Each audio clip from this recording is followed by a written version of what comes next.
Hello, everybody. Welcome to the second week of CEL games. Tonight we have best 2 out of 3 series, which is going to be a banger between the Silverbacks and the UW Stout Team B.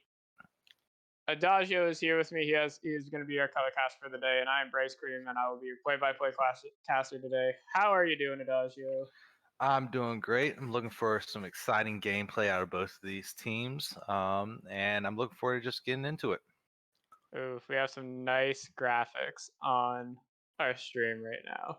Thank you to Looking Mythic pretty. for making these making these. These are absolutely lovely. Like, I feel so professional actually with these graphics on. I'm excited. We're gonna get into draft soon. I don't know if we're doing. Oh, we are doing a pro draft, as you can see on the stream. All I right. don't know if we have the link to it, but that's And okay. So we'll see some like typical stuff here. Lulu. It was weird because we saw Lulu last week, but that's because it mhm. was specifically a one-trick player on the enemy team. Yeah, and obviously this Darius band isn't something you always see, so it's probably a little bit targeted, or just a top laner may not specifically feel comfortable going up against that champ, which is fine. It's a oppressive lane. It is on the side of the Silverbacks, we do have Vision Lord, who is the support player. He does play a lot of Lulu. It is his most played champion, so it's a definite comfort pick for them. Okay. It's also kind of it's certainly viable. If anyone's been watching Worlds, it's hmm actually been played twice now in the top lane. It actually hasn't been played as a support yet. Oh yeah, for sure. We see that Gnar and Graves bands coming in. Obviously, Graves is a really prevalent jungler in the meta right now, and they have a Gnar main on the Silverbacks side, so that's why we're seeing that band come in. And like I'm thinking we're not gonna see anything too outrageous. I think that Caitlyn band's actually just one of the regular, just a power pick band, like get that out of the way.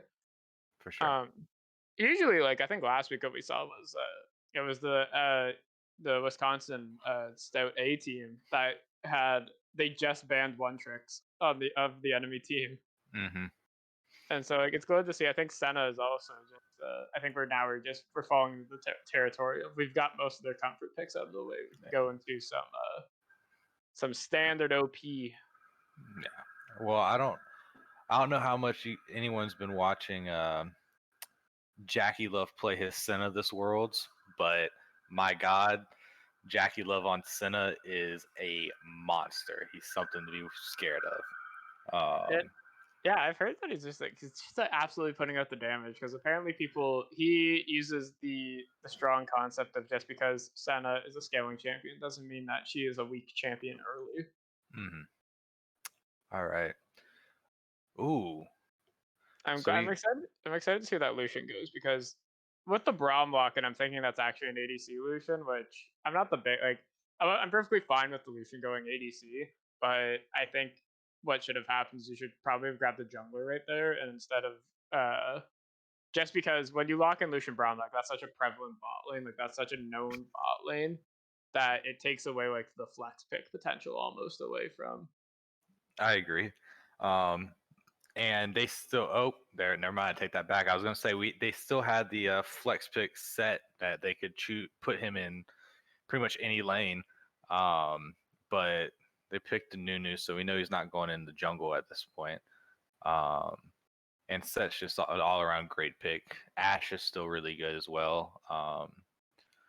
Goes really well into the late game, and I'm interested to see what they're going to pick in support to counter the Braum Lucian, because that just kind of, like you said, it seems to be what they're looking for bot side. Well, obviously the set, like just because like they're locking the jungle, the set can still go in like 3 different lanes if needed. Obviously, due to the nerfs on the past 2 patches, I believe that have happened to him, he's more suited for top lane, but he's definitely not taking out of the lanes of support, jungle, and mid. I mean, and support. Yeah, and I think he was actually played support either today or yesterday in Worlds, so he still sees a lot, and I think mid at some point. So he still Oh sees a lot of play all around the map. Um, I really like the Orianna ban just because Orianna is such a great team fighting champion, man. And she's one of those champions that just stays strong. Oh yeah, well, because it's like the shockwave can be like it's like the blitzcrank of mid lanes where it's like you can miss all your pulls, but then if you hit one pull, you can win the entire game. And with Hmm. Oriana, it's the same way with her shockwave. Like if you have one 5-man shockwave, you can like absolutely turn an entire game around. Oh yeah, for sure. Um, and we looks like we see they ended up target banning the jungle. So let's see what jungle picks they're bringing out here. UW Stout, that is, target banned the jungle for their last two bans. Oh yeah, it goes Um, outward. I'm all confused with it right now because the world's one is actually the complete opposite. The red side team goes from right inward, mhm. and on this one it goes left inward. Right now they need to pick an AP jungler here. Actually, like it has to be like F1 in Italy, or else Yeah, I this is gonna be agree. interesting. So Ooh, Fizz is going mid, mate, probably, it could and be. then It's most likely if it Scion Wukong. top, Wukong jungle. Yeah, it's most likely a Wukong jungle. If they didn't, they did lock in the Fizz. Yep. I'm still a little like I'm a little hesitant on this draft still because the issue that I see with it is that Fizz is a burst champion and not like a constant DPS AP mage. Hmm. So what happens is Nunu and Set just stack armor and health, and then even though like they have like very little MR, uh, like Fizz won't be able to burst them out essentially. Yeah, and it looks like we're having a set support coming out, which is really spicy. I like it a lot. Um, and it looks like our team comps are all set. We got Mordekaiser going to the top lane up against that Scion. Um, got a new Wukong matchup in the jungle, a Fizz Echo in mid lane, and Ash Set Lucian Braum in the bot lane. I'm excited to see how some of it plays out. I'm still I understand that the side of the Silverbacks will like put a lot of flexibility into that draft because with the first pick Wukong, what you see is it's like, oh, like I could I expected that Wukong to go top. Like we rarely don't Hmm. see Wukong jungle because his clear can be a little slow. Like he's not that strong. Like all he becomes is he's a weak jungler, and so he can get evaded early, especially with someone like Nunu who's most likely going to be like ganking nonstop. Yeah. So I feel like the Silverbacks tried to be a little bit flexible in this one, and like, and yeah, Wisconsin Stout was just like, I see where this is all going. Yeah. No, I agree. And I think Silverbacks are trying to pull some spicy plays, maybe, but Silverbacks stuck to their guns. They knew what type of team comp they wanted. And obviously, the UW Stout is a little bit more of a traditional team comp. Um, and they're going to be able to fight that front to back and maybe even a 1-3-1 with Echo and Mordekaiser in the side lanes if they get far enough ahead. Um, but I don't know. We'll see how this ends up playing out. I just think Silverbacks are going to have a rough time trying to team fight into this team Yeah, comp. it's gonna be really interesting, like because I do like Scion. Scion's a lovely pick Hmm. because I think he's underestimated because he soaks up so much damage with the health that he gets from his W passive. But there's a Mordekaiser on the enemy team, Yeah, and some things happen where Mordekaiser goes, "Oh, you want to fight? No." never mind, not anymore. I guess you don't want to fight me.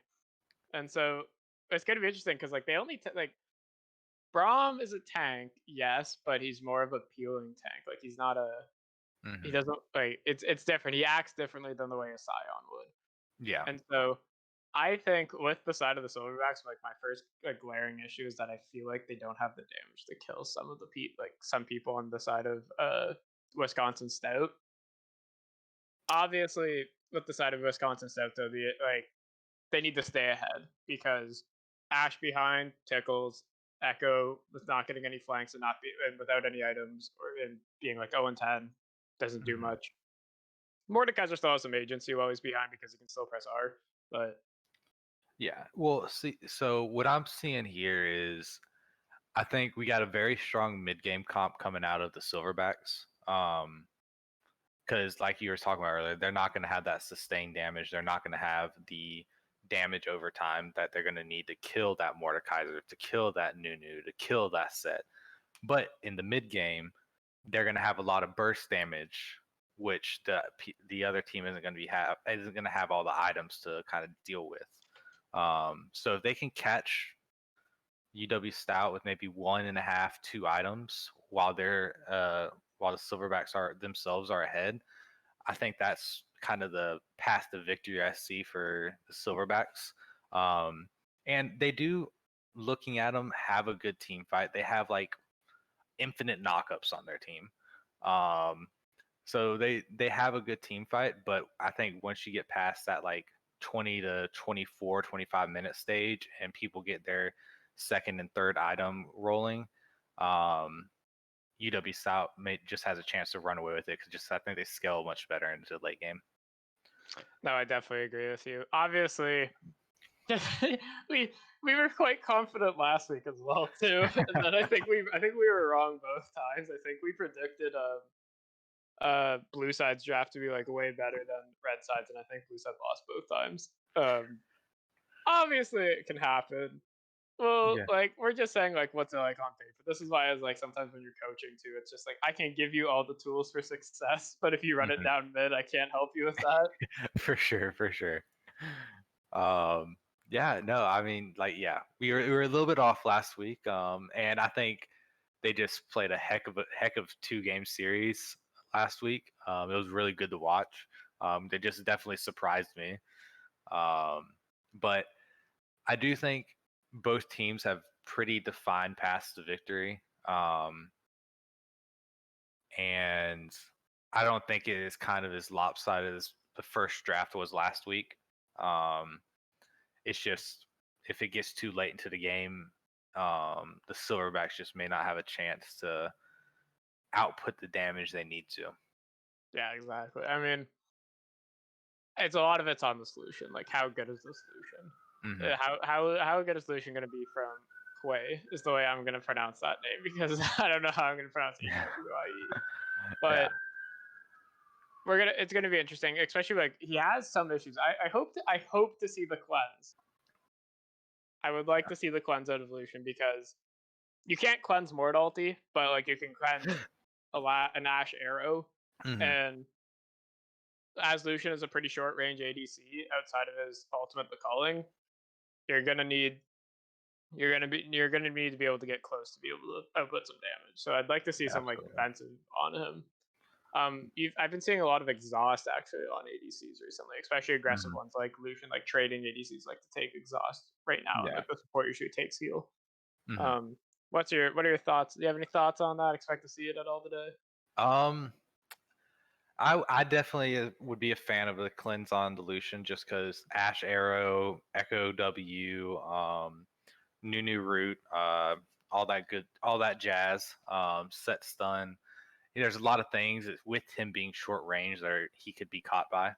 I honestly though, I think kind of the fate of the late game, I would actually say instead of the Lucian would be on the Fizz. If he can assassinate this Ash,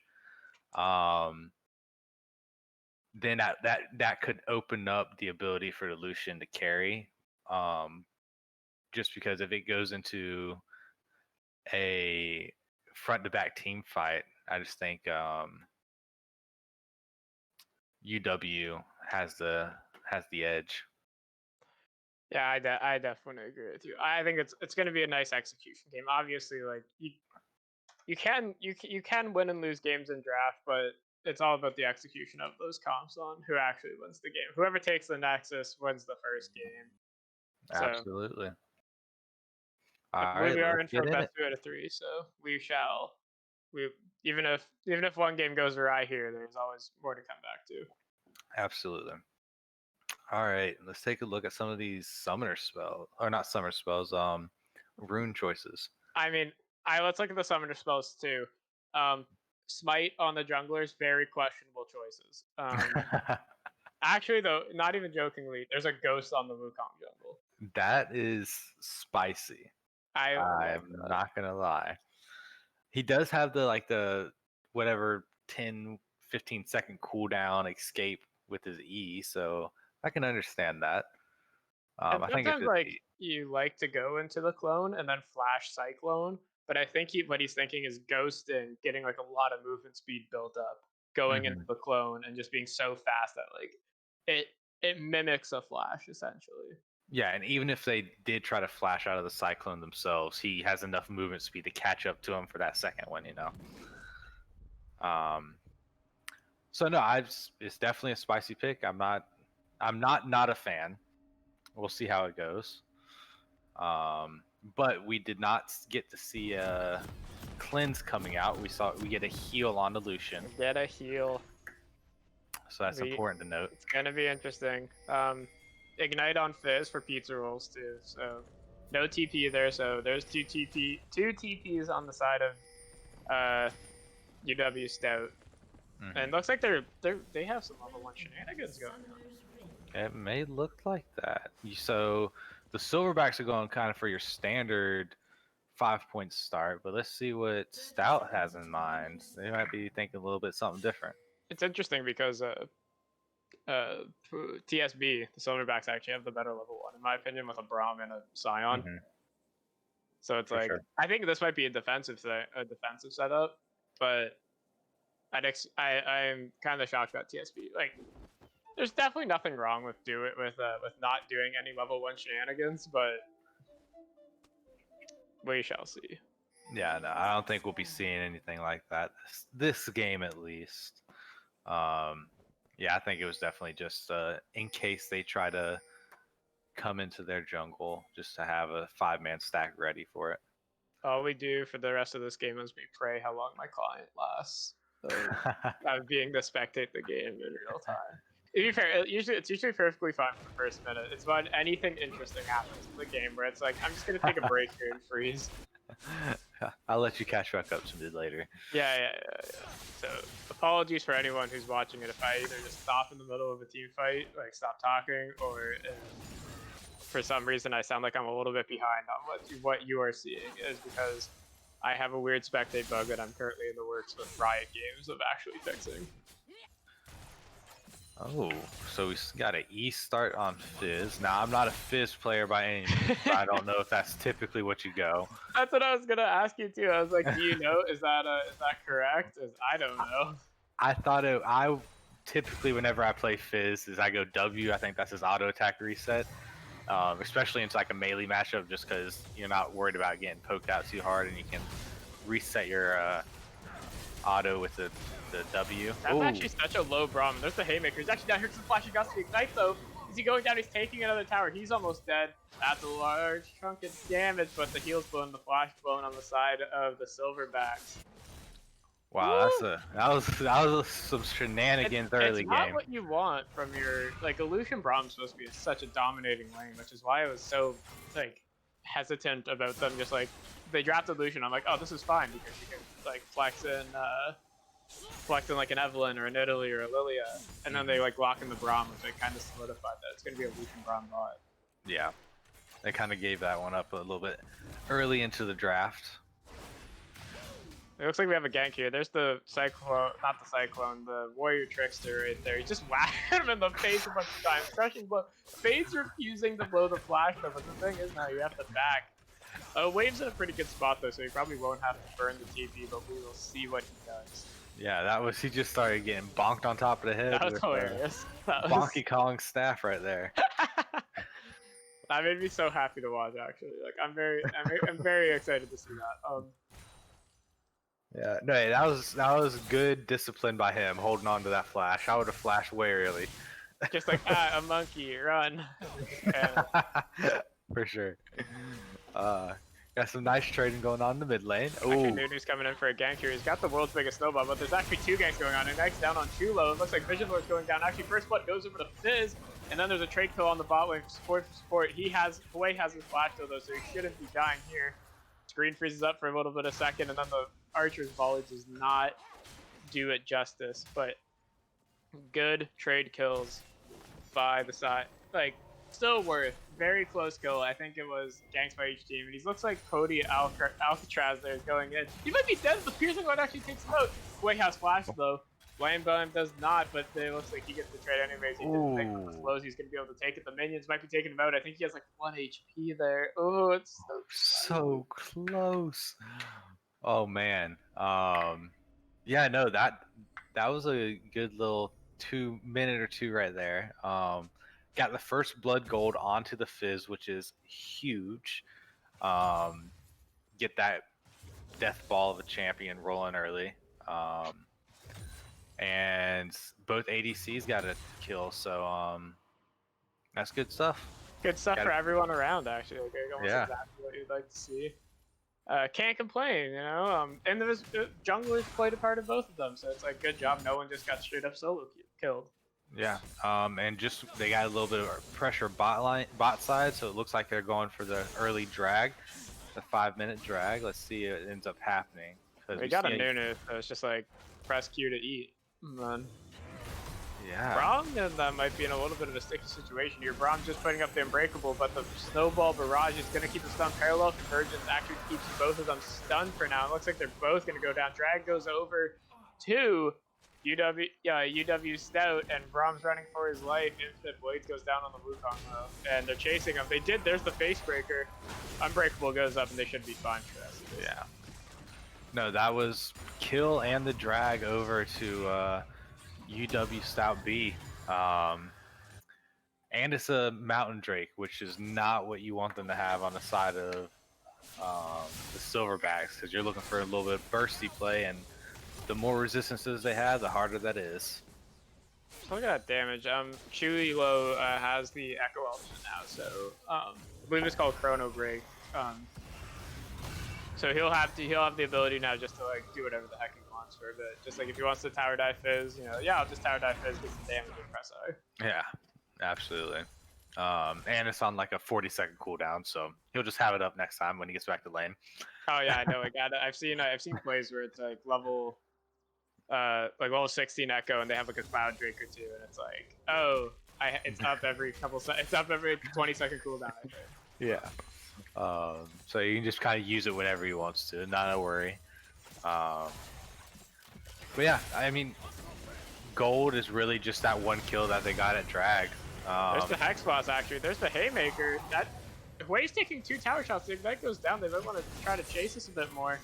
Cody Alcatraz, that might be Vision Lord going down usually just to try to hit that cube with a slow. Here comes Fizz though. Pizza Rolls tosses the Chum of the Waters proc on the Blame 100. Here comes the Playful Trickster, and Quay gets the kill with the Piercing Light. Very nice. Very nice. A little overextend from UW Stout. Like they wanted the chase, but they got the perfect baits on the side of the Silverbacks. Oh, absolutely. And I think that was well done by the Fizz, because if I'm not mistaken, he kind of just handed that kill over to the Lucian. I don't think he used any abilities after his R. And the Lucian was able to grab that, and it'll help him out bot side a little bit. He already has a 13 CS lead bot side. There's the Cyclone going on the Chulo. Chulo pops the Chrono Shift though, hits both of them. That's a lot of damage. There wasn't I saw a projectile hit the Nunu, and I don't know what it was, but everyone's safe anyways. Yeah, I think it was the Braum Q. Yeah, I think so too. Max range Braum Qs, man. They're the worst. That will ruin you. Nah, I swear to goodness, I played against a Lux support the other day, and her Q has infinite range, I swear. I saw a lot of Nidoies. I was playing Nidoies the other day on like an ARAM, and I was like, I think they should make Nidoies Q infinite range, and it still scales with the distance that it goes. That would be obnoxious. Just like, you can't leave the base though, you just have to toss them into the lane. That's funny. Oh, wow. Wow. There's the Ash Arrow actually missing. They're looking for a gank here. There's someone coming in for a TP. This is the Zion TP. He has the ultimate, so he looks like, oh, he's going in anyways. He says, no, I'm here. I'm coming in to stay. Unstoppable onside. Here comes the knockup. No face. That was good. That was good. Sometimes I'm trying to pronounce the names, but I'm trying. Mr. Unholy Bus is the Nunu. I saw the MRU and I was like, I don't know how to say it. Yeah, no, that was. I like the play, like the aggression. Looks like Nunu's sticking around a little bit. Oh, here he Oh, into comes. the lane gank. Oh, there's the flash face breaker by the Cody. Showstopper into the back. Here comes the absolute zeros. Flashes out by both ADCs, but they should both still be going down. There's the volley. That's way going down. And Visionord's running away, uses the jump to the minion. Alright, and that is a 2-1-2 Ash in the bot lane at this point. Actually, it looks like Sion's up here in the death realm right now. I think he's fine. I think Spades is just trying to get a trade-off so he can get it back in, but everything seems to be fine here. This bone has no unstoppable onslaught though, so I think you should want to be careful with doing this trading. Alright, and it looks like we actually have a little bit of a gold lead now. About 1.3, 1.4k gold, which is nice to see on UW Stout. And that's just a little bit of CS in the top and bottom lane, or top and mid lane, and that one extra kill. Yeah, we got a drag coming up right now, so we'll see if Mr. Unholy Bus can come down and sneak it with them again. I think last time what happened is it looks like we're going to have a little bit of a fight here. There's the Death Scrap. That's a dead Mordekaiser. Here comes the TP in, though. There's 3 people up here. This is not a party you want to be invited to. There's the Cyclone going on to Chulilo. And there, I forgot it goes twice. My brain can never comprehend that. Why is that a thing? Yeah, they can't dive this. They shouldn't be able to dive this. Chulo has the ultimate, though, but what they're doing is they're just going to try to get the Drake off, but it goes over to the side of UW Stout. But they're going to get a tower play, but it's split amongst 3 people. Here comes the trade. Enchanted Arrow actually hits the Braum. Volley's coming in. There's the absolute zero. That's one dead Braum. They're going to chase the Lucian. Run away, sir. Here comes the big man and his Yeti. But he's going to go out here and have a tower and stay here, I think. And he's safe and sound now. And that's So, like, another kill on the Ash. That was a really worth play for... That was a really worth play for UW Stout, in my opinion.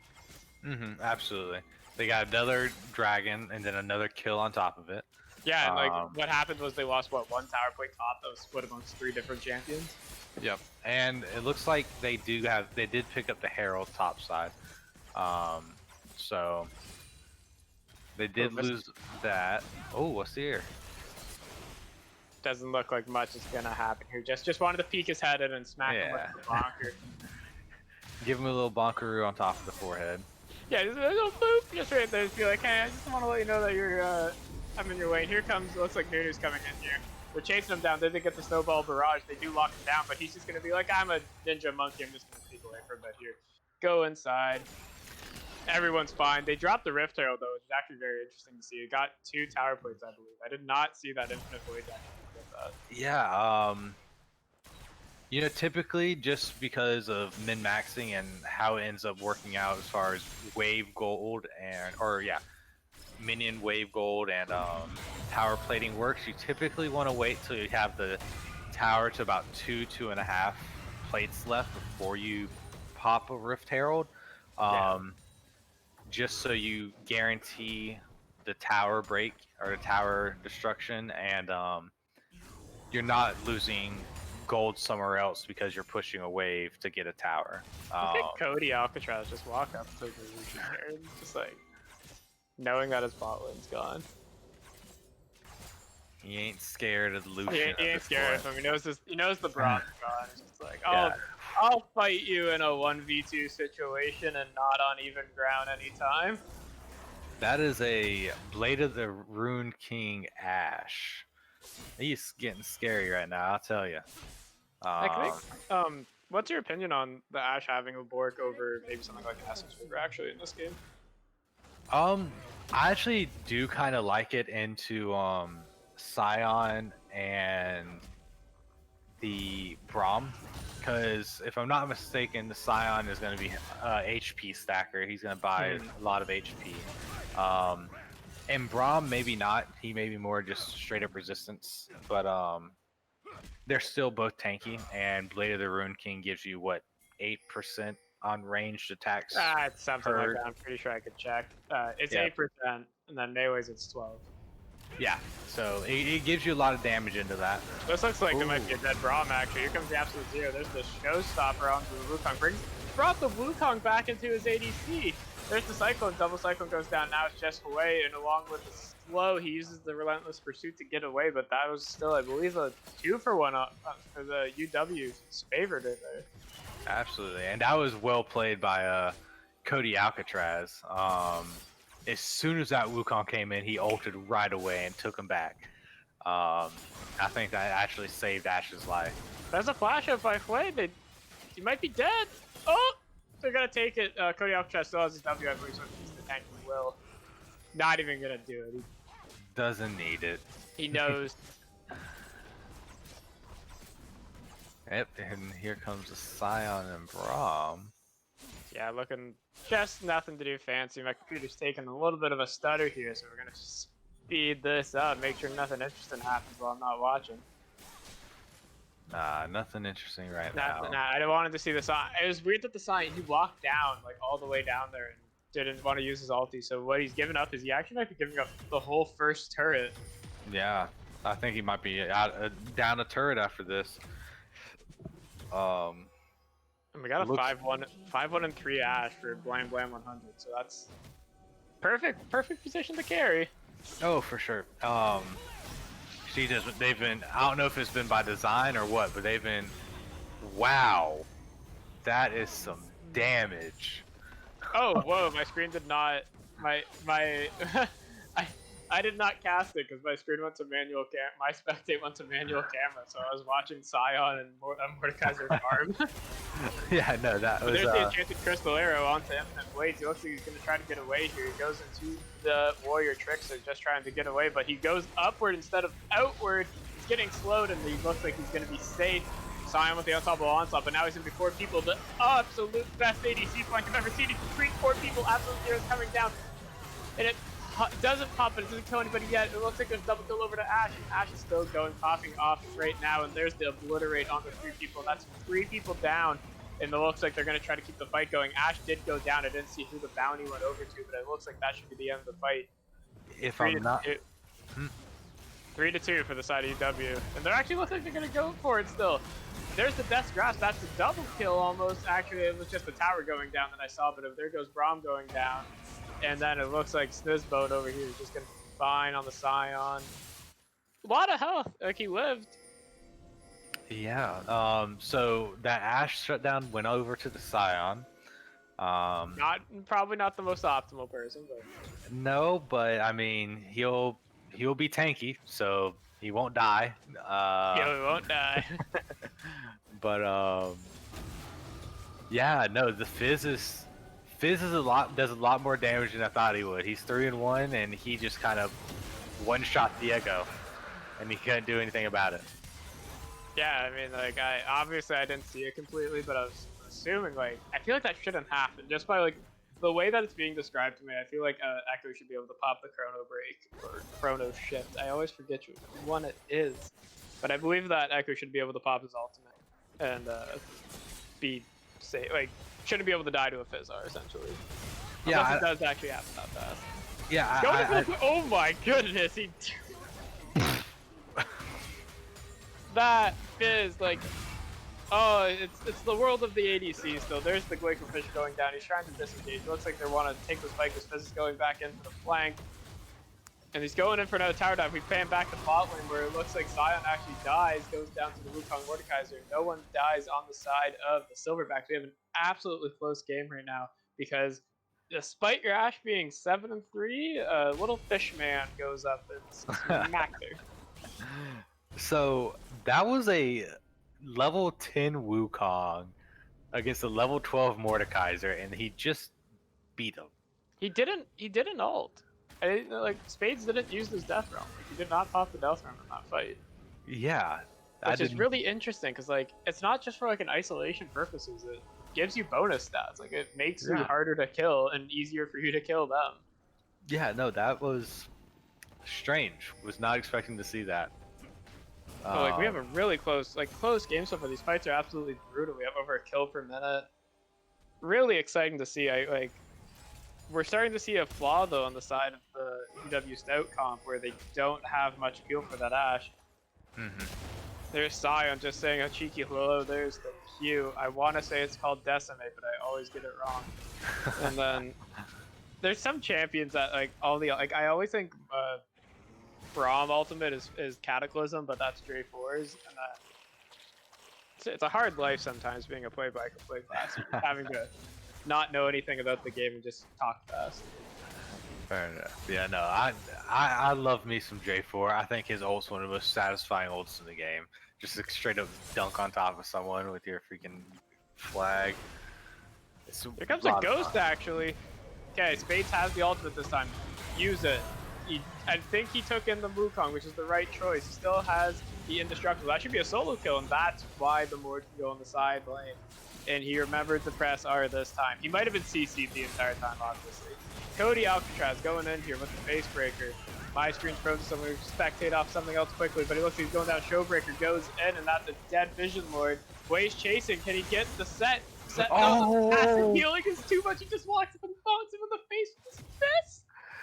He auto attacked, auto clicked the wrong person. They're going to Baron now, and this is like they have like Ashe has a board. She can sustain off this. You have a Nunu who can tank it all up. Spades obviously doesn't have the ultimate right now, but well, we're gonna see what's happening. My screen is absolutely dying right now. At the same time, you also have a Fizz who doesn't care about any sustain that you have. There's the art.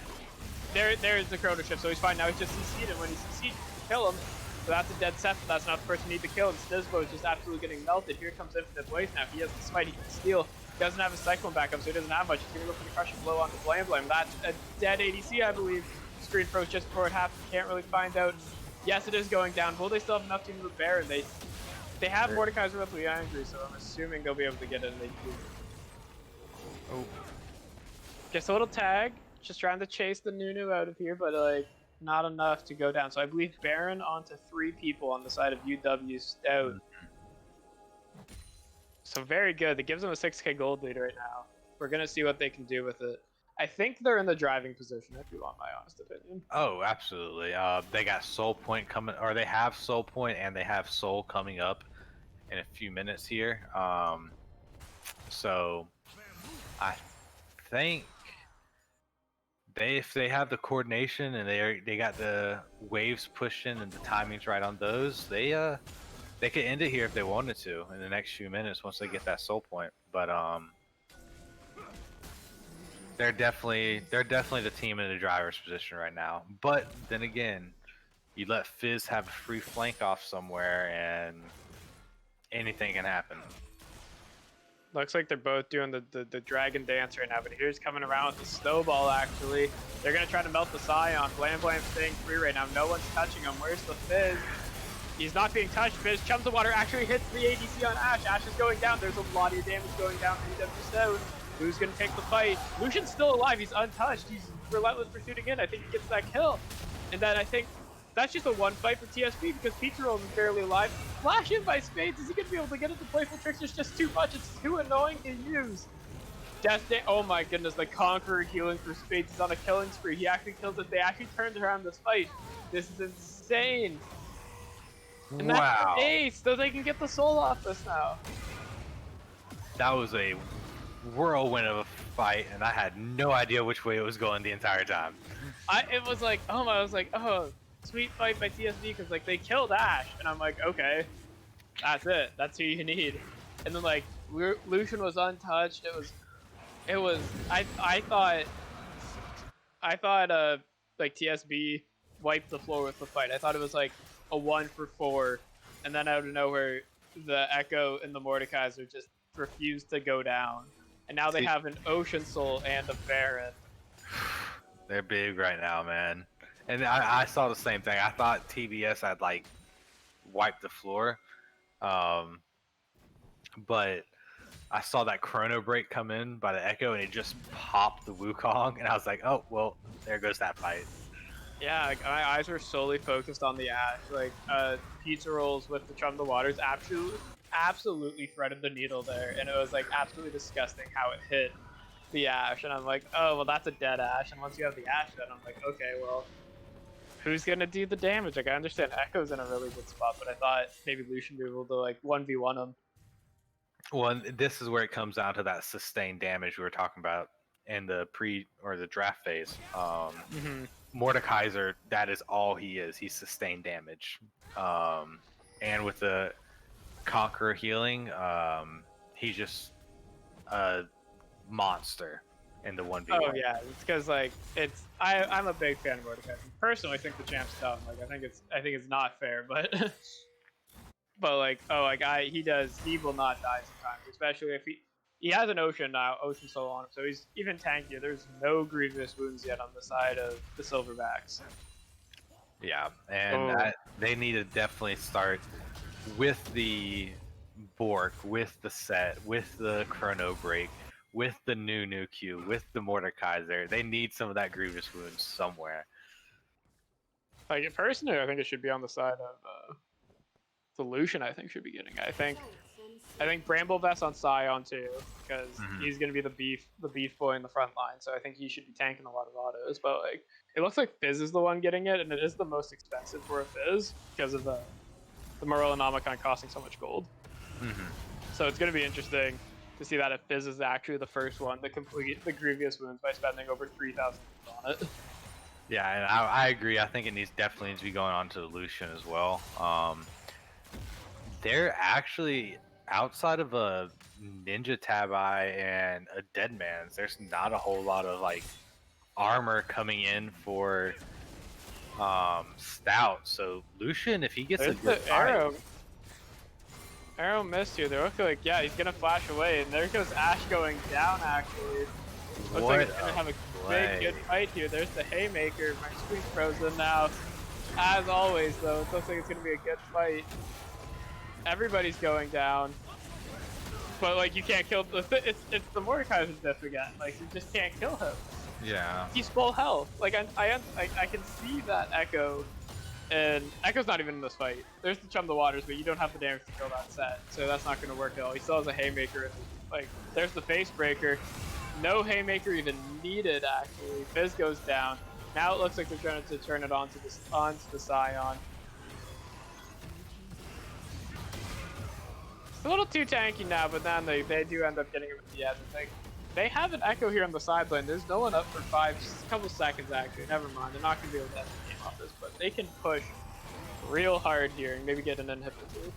absolutely. And my only question is where was the Fizz that fight?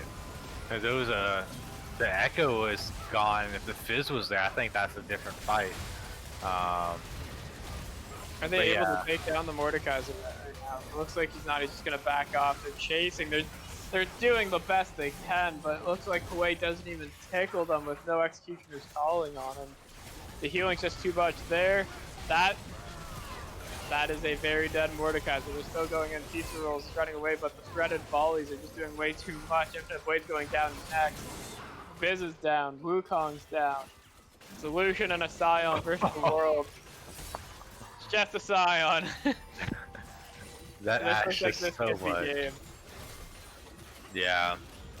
Unless they're gonna go for the inhib here just to play it safe. I feel like they should be shoving in that wave. I guess they don't have a Baron right now, so they want this big wave through top right now. No one's up. Yeah.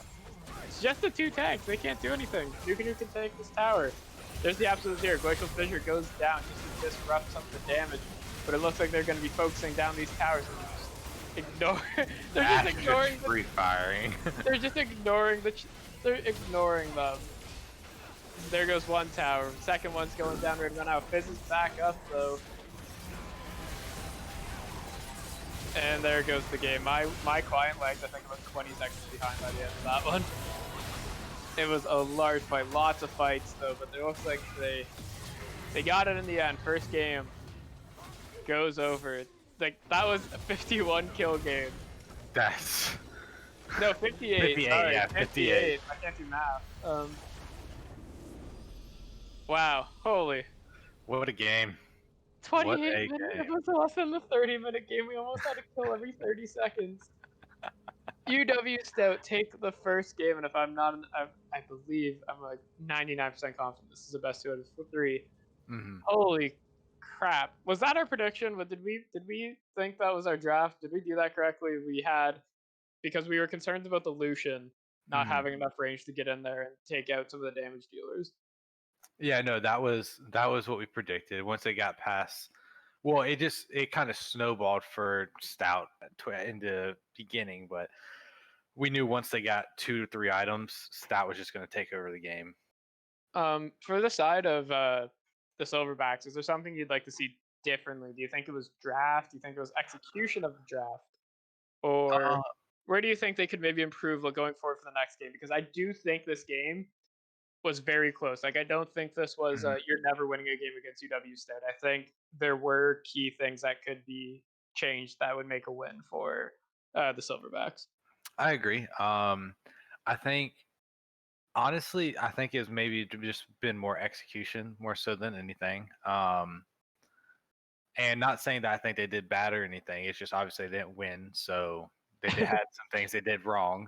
But I think if they took a little bit more of an aggressive stance with the bot side and um, helped the Fizz try to get some roams down bot side and dive maybe level 3 or 4 on the bot tower, just to get the Lucian rolling earlier.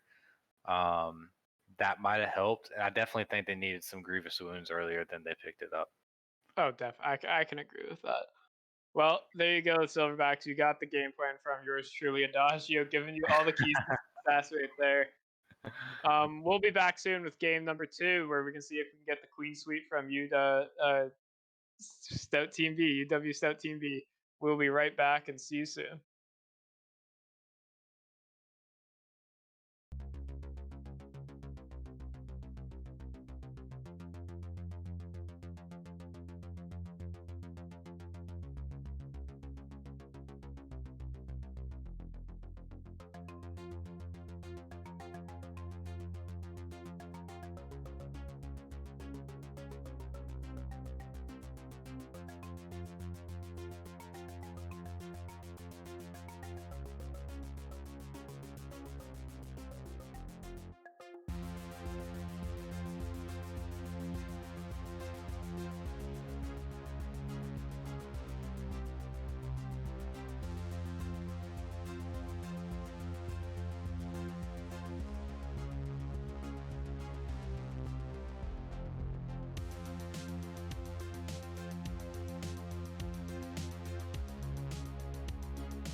We're back?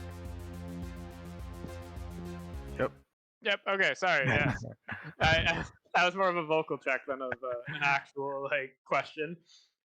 We're back in the game two here. So we got UW Stout now switching sides. They are on the blue side, so they will have first pick prio.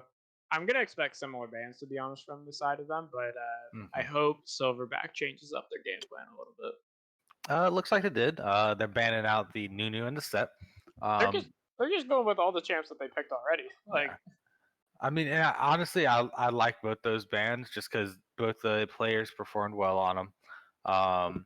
And the set just gives a lot of flexibility to any team who puts them into their comp.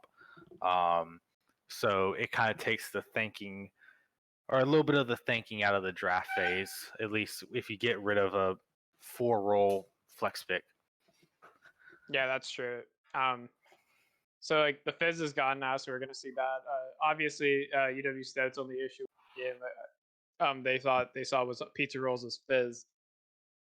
So, because it did, I mean, despite winning the game and despite the game, it was a close game in my opinion still. Yeah, But no, yeah. There's a few fights went differently. It would have been a yeah, completely different game. and they're probably thinking like, Blam Blam 100's like, you know what? I hate getting one shot by a Fizz. Can we ban it? Yeah, no, that is just the worst feeling as an ADC. Do you see it? You see a Fizz or a Talon use their ult, and you're like, all right, well, I can't play the game anymore. Exactly. So now we're gonna see the Caitlyn locked in. It looks like Echo's actually gonna be stolen away this time. Mm-hmm. Now that's still actually a flex pick though, because that can go mid or jungle.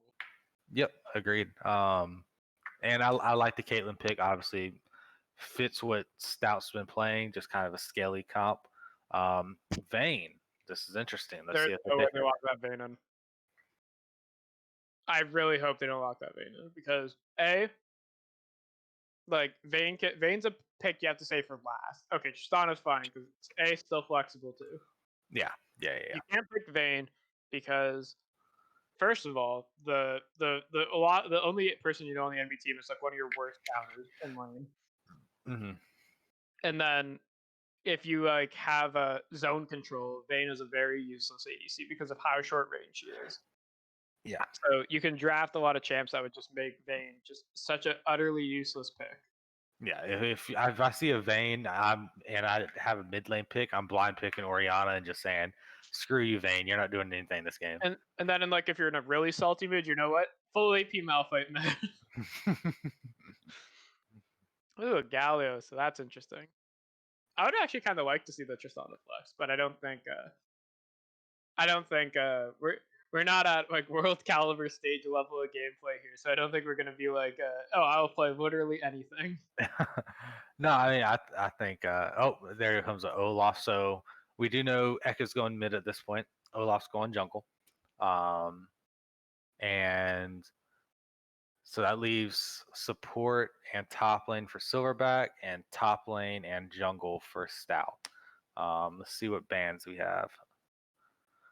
Okay. So Graves is still open just as like a good pick. I don't think the matchup into Olaf is fun at all because Olaf, like I know Graves gets some passive armor from his E, but I don't think I think Graves is too weak early where Olaf could just run you down like so Yeah. hard in the early game. So I don't Yeah. think just because it's a power pick might not be optimal. So Well, it's gonna be interesting to see what they pick. Well, yeah, no, and honestly, Graves wouldn't be your worst pick in Olaf. Obviously, he loses the matchup just because Olaf is your premier early brawling game jungler. Um, but Graves still has some ability to get away with his W and his E, but he's not winning the fight at any point. Silverbacks actually banned out 4 champions that were in the previous game for the side of UW Stout. So and then they took away the 5th one. Mm-hmm. So what we're gonna have here, we're gonna have a really tanky team. So far looking at the side of UW Stout, but Yeah, it looks like it's going to be a complete just protect the Caitlyn at this point. yeah. Just because from what I'm seeing, they have a lot of engaged potential and a lot of disengage on the side of UW Stout already. Mm-hmm. So even if that Echo dives in or the Oh Olaf my pops his goodness. ult, jeez. That's a lot of tank. That is, Sejuani. if this was gonna be the draft, maybe Vayne wouldn't have been that bad of a pick. Yeah. Honestly, I would just lock into Sejuani and you just have the ultimate tank team. You go back to So season 7. it's a nice. Oh yeah, it's Galleon mid. So this is their jungler then, and their Master Yi. Oh wow, I have not seen a Master Yi. This is my first Master Yi like casted game That because wow, you do not see that. That is a niche pick right there. This is I honestly like it. though, I do like it kind of just because if you get them to blow their ultimates or their CC, if you get them to blow their CC on the engage and Master Yi hasn't gone in yet with his ult, then Master Yi has free reign. Oh yeah, well there's not much CC on the side of Silverbacks right now. Like hard, the most CC they have is Nautilus CC, which is like what would counter a Master Yi. Because usually for Master Yi, the way you crap on him is you put it like a Malzahar, like you have really easy point and click, easy to land CC. And so that was actually a really good pick. That like we're gonna see how it is in the jungle because Master Yi does need his items. He needs his Blood Razor, Guinzu's, and then like a Bork or a Wit's End usually. Mm-hmm. So he is still very weak early, and it's gonna be it's gonna be an interesting game to see because I want to see if Infinity Blades can like just take that, just take out his Olaf and like maybe throw axes in the face. Yeah, no, honestly, like I, I don't know the answer to this question. Maybe you would. Can Master Yi dodge the Nautilus ult with his Q? Yep. Okay. No. Oh wait. Ooh. Or is it still knock him up? He can. No, he can, but I'm not 100% sure if it follows him all the way. I think he does dodge it though. And if I took like if I had to lock in an answer, I'd say it does dodge if timed correctly. Mm-hmm. But it's a hard time. Like it's hard to time it, in my opinion. Yeah. So Yeah. okay. Oh, Wait a minute. that's Yep. All right. Yeah. Look. Okay. Okay. Okay. Yeah. All right. I Sorry think about that, guys. I think they were. I believe what happened there was they thought they were doing all 5 bands like at the time because Yeah. there was a Yumi band in there. So I think they're probably gonna start up the lobby again. Yeah. No, that's fine.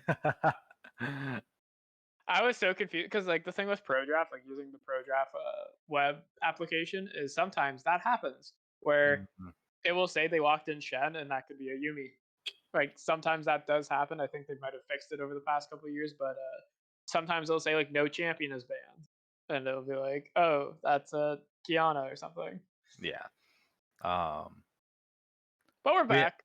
We're back. We're going through it again. The UW admitted their top laner's a little boosted. He's inting right now. But we're back. We're back to the actual bands and picks. So we're all good to go here. Sometimes I hear top lane Yumi isn't that bad. Yeah, he dashes around to all the minions, right? Yeah, exactly. It's like it's really really unique funnel because they have a Yi. It could work. It could totally work.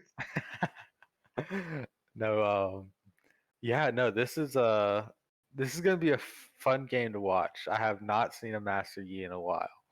So Well, yeah, it's because after you get, unless you're like one of the one tricks that like where it's like Cow Separa, who I think that's who is the Master Yi one trick, who's like in Korea and like NA and all that. I know he speaks English. Like I know he's not actually Korean, but I think he lives in Korea now. yeah, I But think it is too. like unless you're one of those, usually you only see Master Yi storm like causing terror on your bronze games essentially because he's just like he's the peak bronze champion. Yeah, he's very one dimensional. If you have any sort of point and click CC, you pretty much just counter him completely. It is.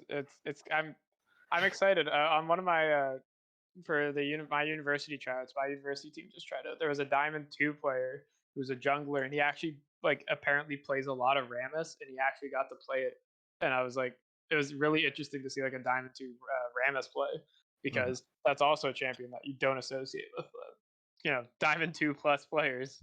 Yeah, well, actually, I was watching.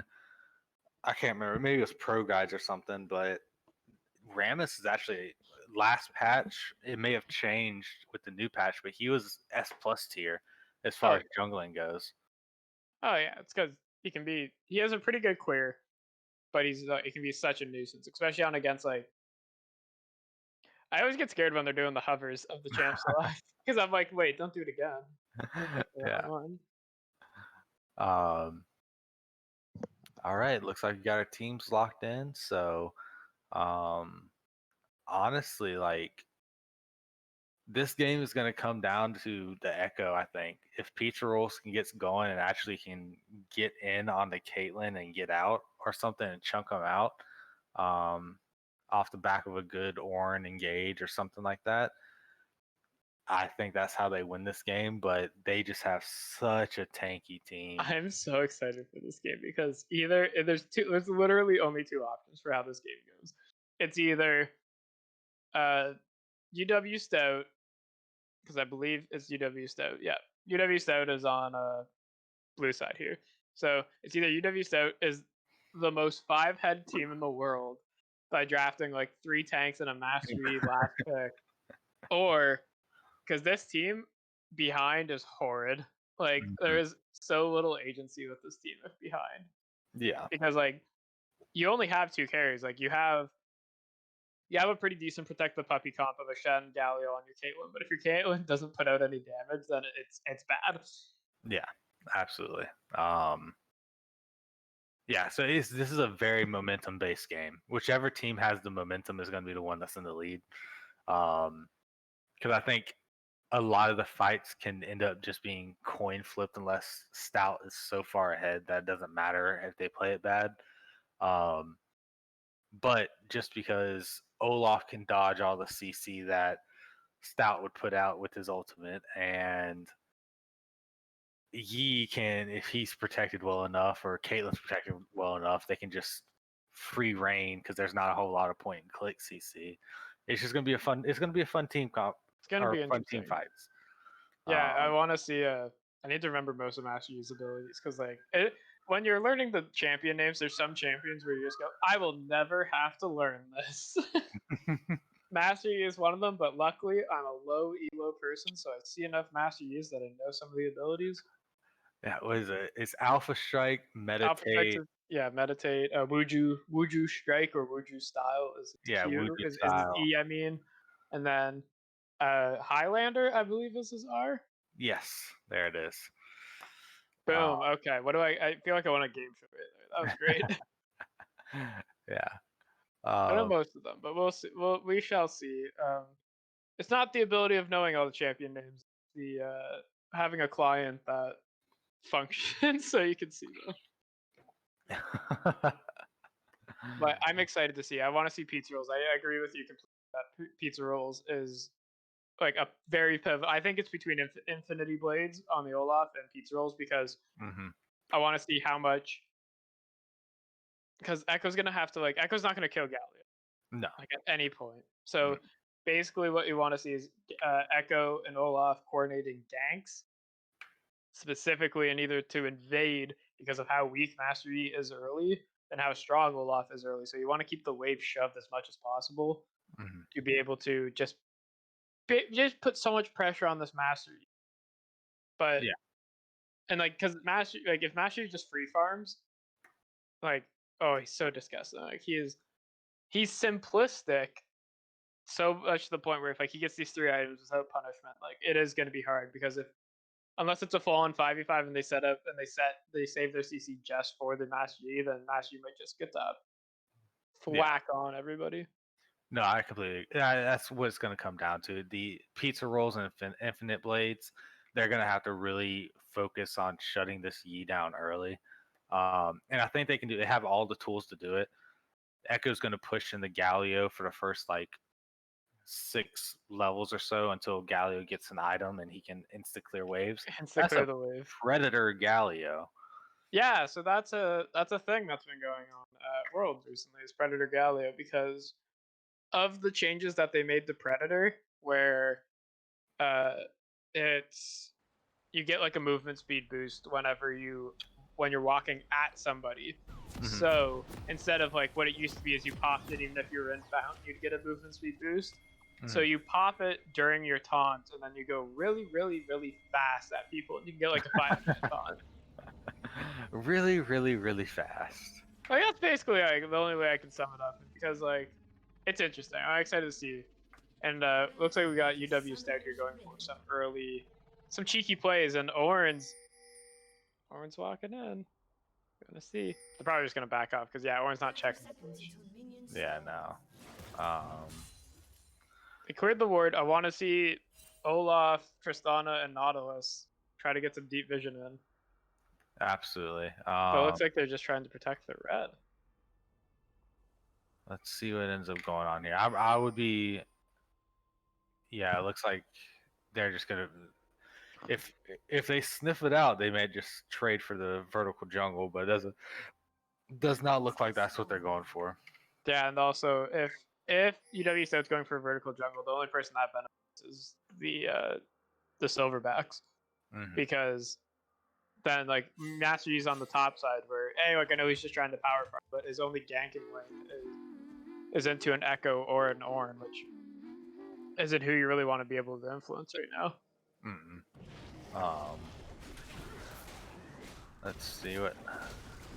So I'm definitely looking to see a very early push here with the Echo, and I think that's what they're kind of expecting on Stout as well, just starting on that blue side. But definitely looking to see some invading going on with this Olaf. Yeah, and so after all the cheeky plays happened, we see that there's actually wards on both. They're on each team's red buffs, so they'll know if any vertical jungling happens. But so far, it looks like they're both pathing towards their own red buff, so there's just gonna be a full clear, I think, almost for both teams.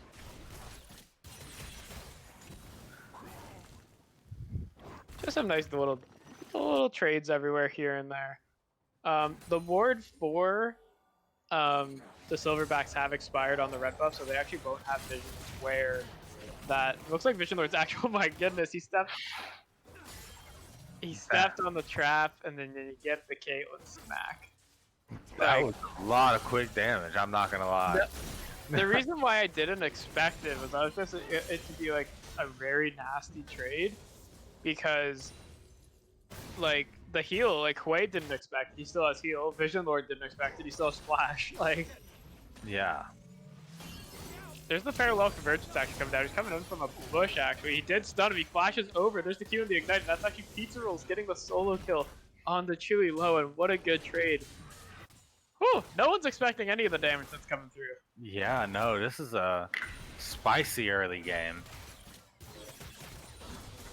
But like, we're gonna see, like, I don't think no one's back yet besides Pizza Rolls is setting a back now, so he will actually have some more damage from the kills, but this bot lane is still very even. And that's a TP out of the Galio, so won't have to worry about that. No, we got fights going on everywhere. It looks like that's a good trade on the Cody Alcatraz too, because he doesn't have any sustain in this lane. So besides like having some pots, like he's just gonna pot up, I think, for a bit. But oh, they're just gonna play aggressive. My mind is pumping in from the Yi.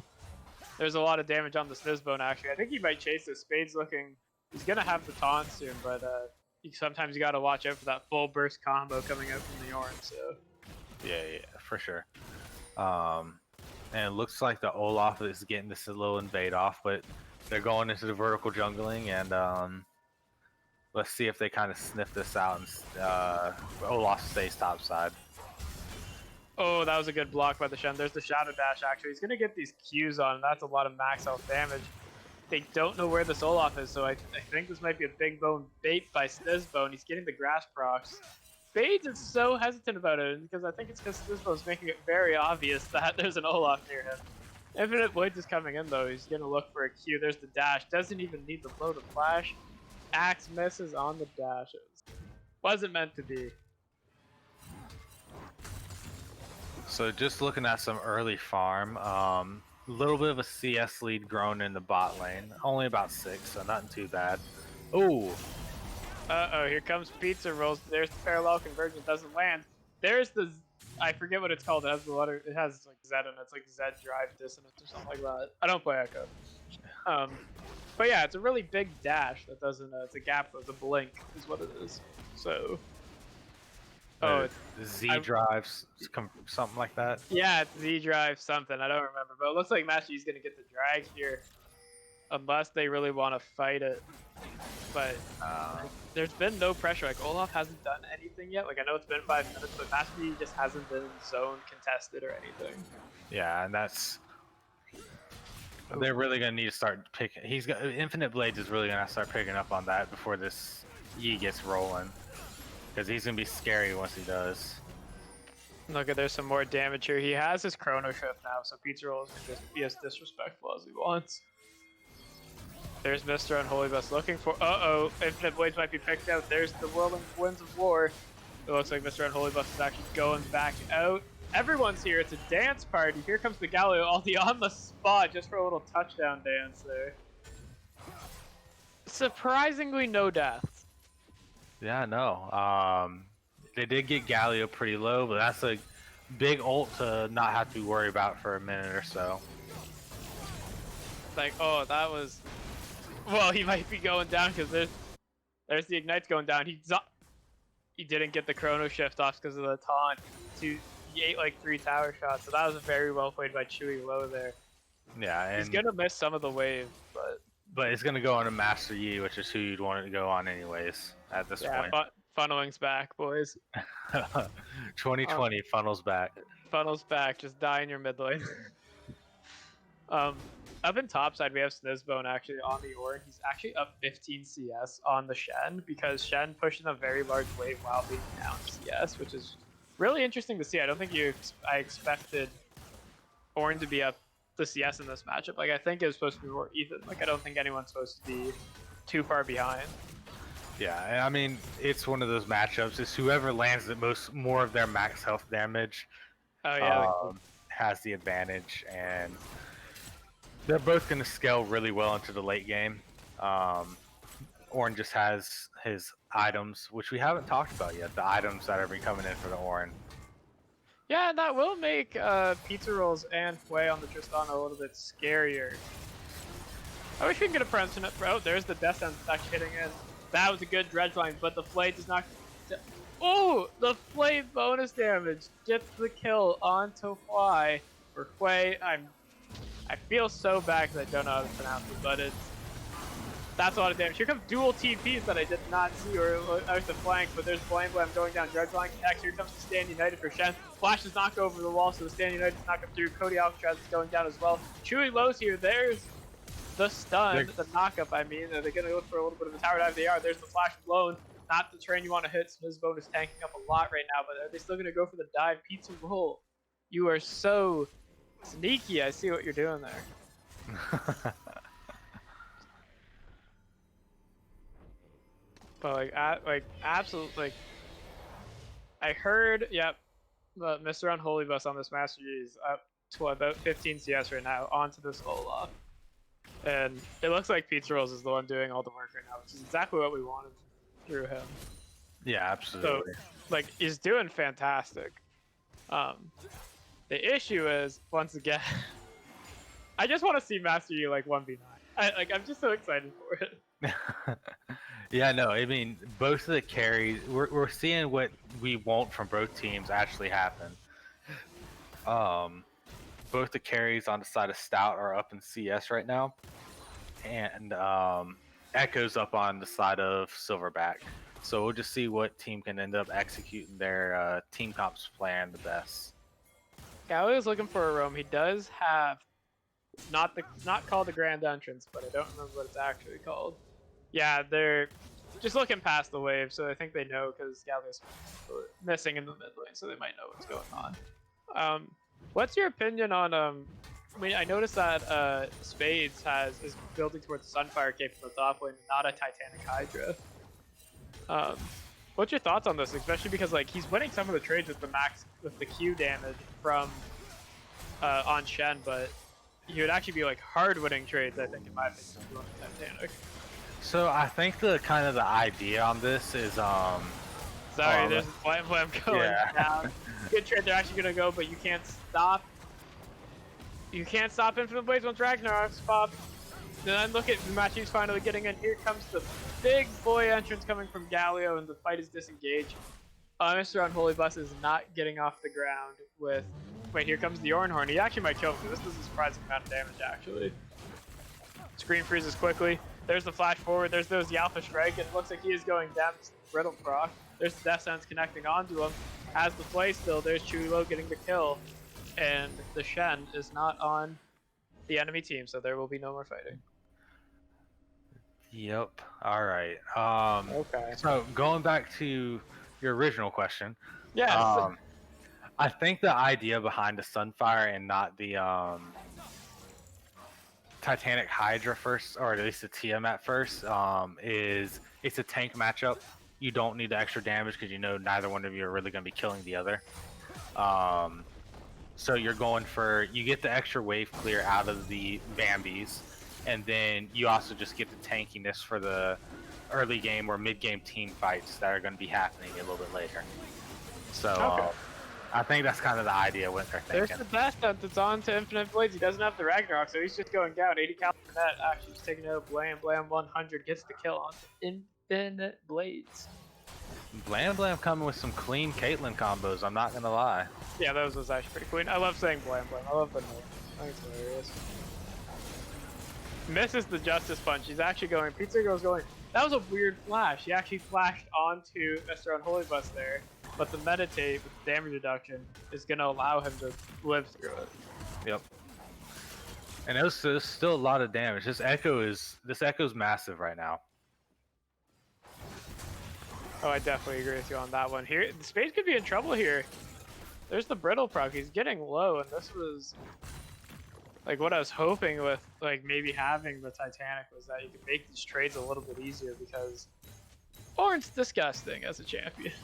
If Ornn gets his ulti, he can actually kill this Shen, but Shen gets a taunt underneath, so this one's taking some tower shots, and here's a Master Yi props the Highlander. Oh my goodness, Spade goes down. There's the Alpha Strike. He doesn't actually get it. Master Yi goes Wow. down. Master Yi's 0-2. Oh no, my dream. Man, this Echo, Pizza Rolls is doing his job right now. He has 7 stacks on his Dark Seal. Holy moly. Maybe we see a freaking a book come out of this game. The whole book. I am personally really impressed with. Like, I'm genuinely impressed with Pizza Rolls now. I think he's hard smurfing on these people because I think he came in and we're going like, oh, like he is the lowest ranked on the team. Obviously, I'm not gonna say like what rank he is, but he's like, you see, he's the lowest ranked on the team. We're a little worried about like what diff might be there, but he's absolutely styling on these players. Oh yeah, yeah, no, he's straight up going off right now. And he's up 12 CS, 4-4-1 on the Echo. He's a big Echo right now.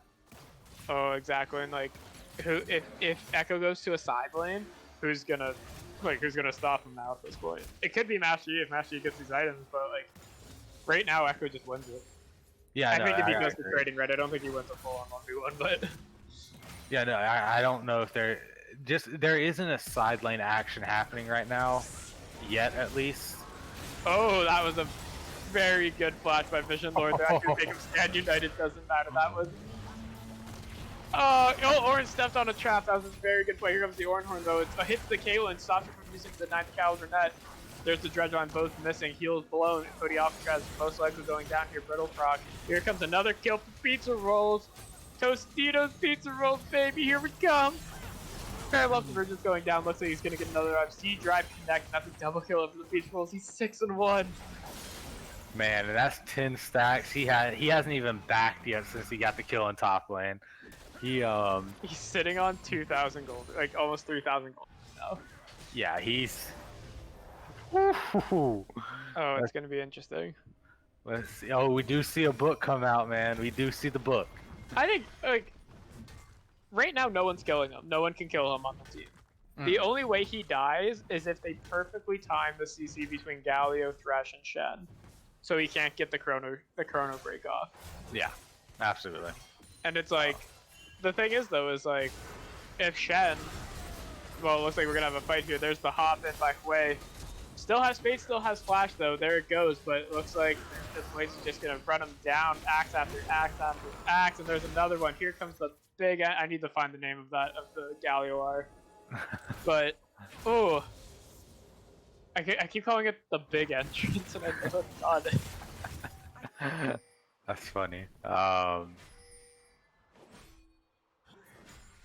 don't know if Master Yi wants to pick this fight right now.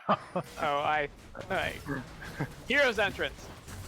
Hero's entrance. There you go. Come Hero's entrance. I know it. Like I know it wasn't Grand entrance because that's for Con W. He might be going down. Here comes the. Oh, he is. It's my fear. My greatest fear is that the 5-head Master Yi pick isn't working out. But like here comes the Justice Punch. Doesn't have the taunt right now. Here comes Shen, but it's 2 tanks, guys. There's the Shadow Dash. There's another taunt. Double taunt. Just saying. Okay. Should have picked Rammus. They could have triple taunt. That would have just been lovely. Chewy Low's gonna go die from over the wall. Red buff. He has the flash. He's gonna get the hop off.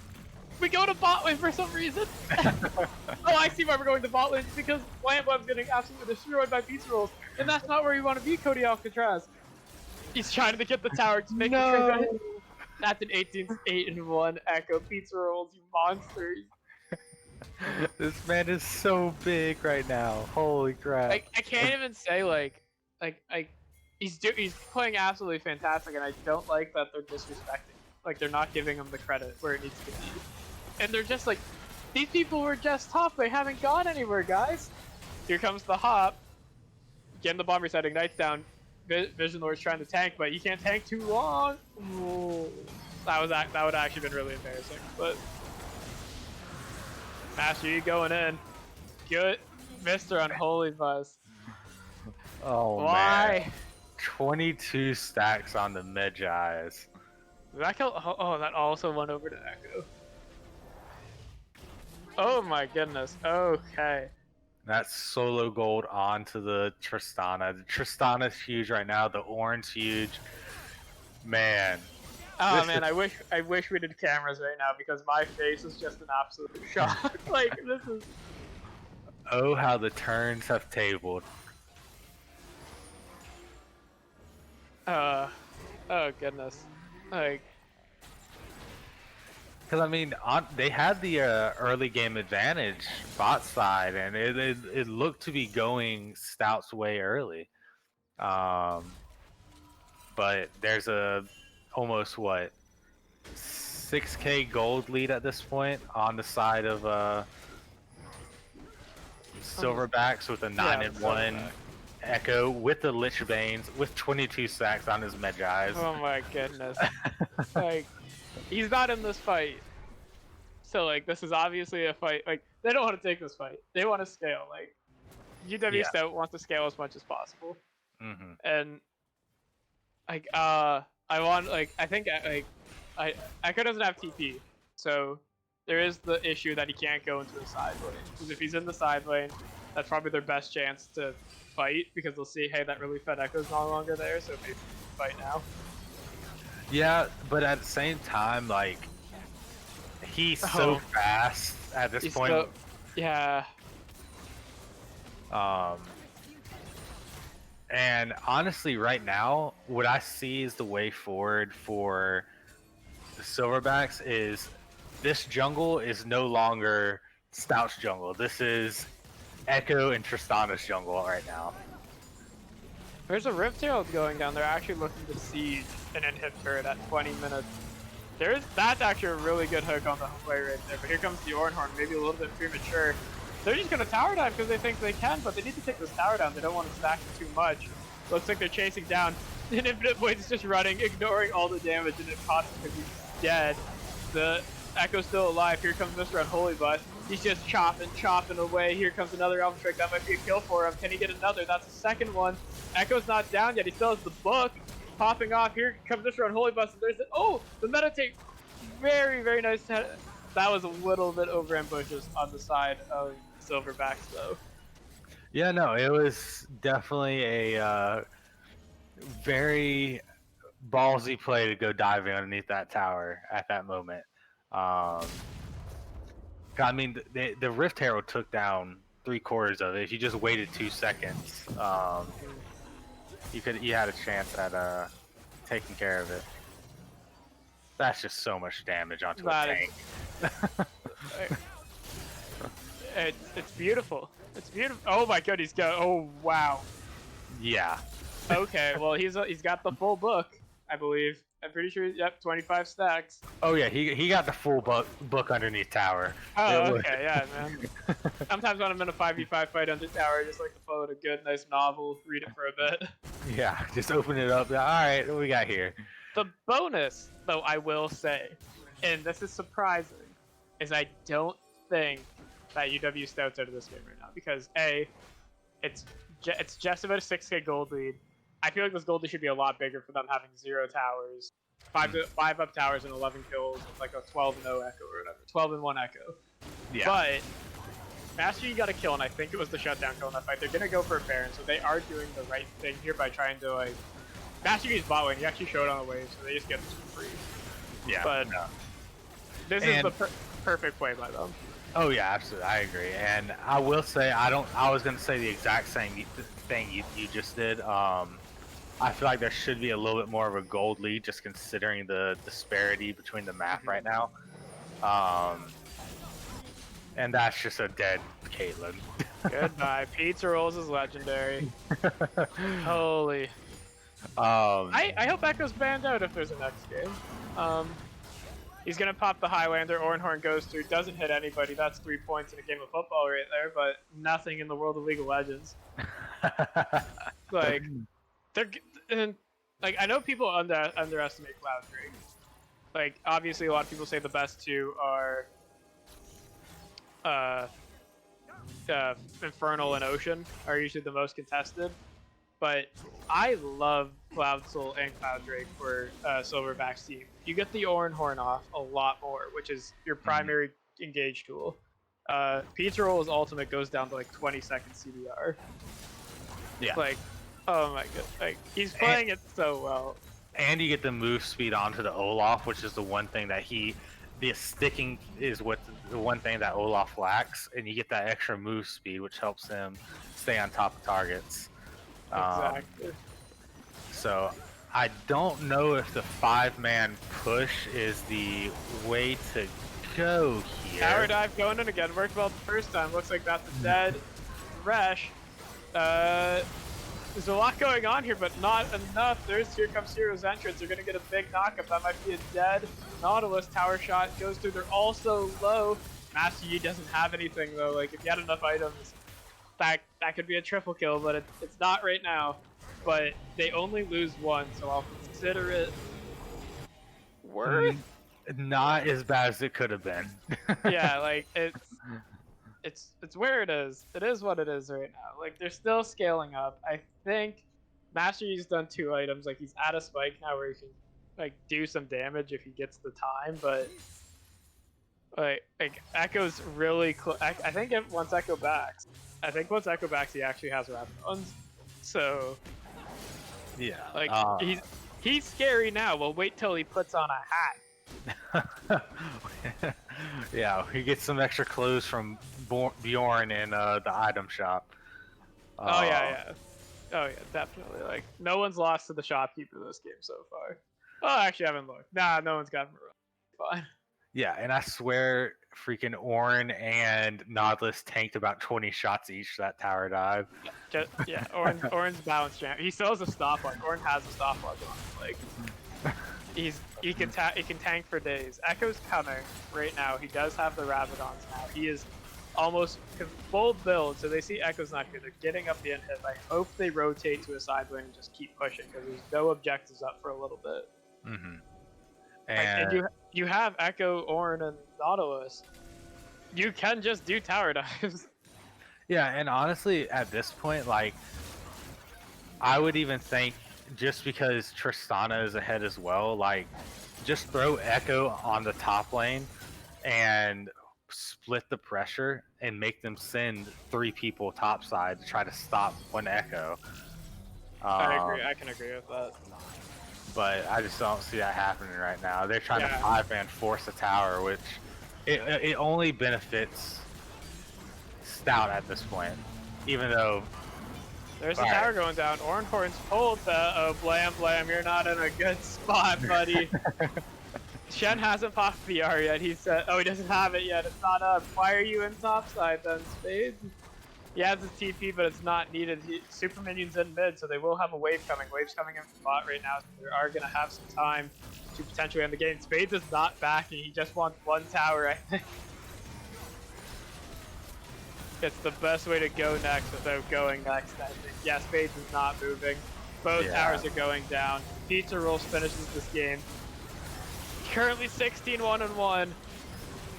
make that 17-1-1. 1-1. Oh my goodness.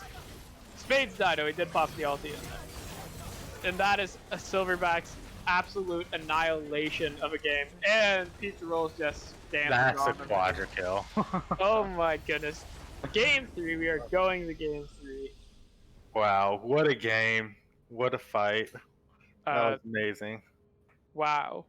Wow, wow, wow. So 2 things to take from that game.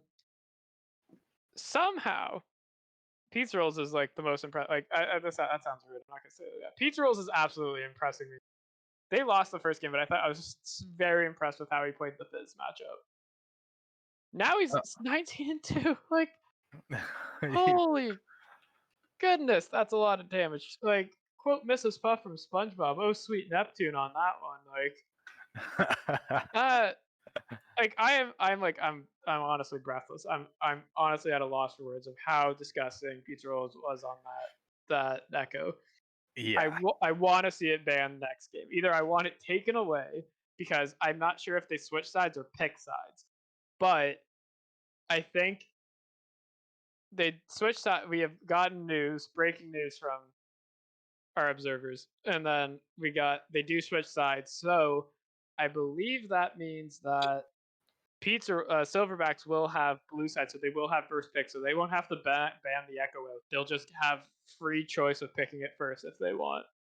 for sure. And if there is not an echo ban this game, someone's doing something wrong.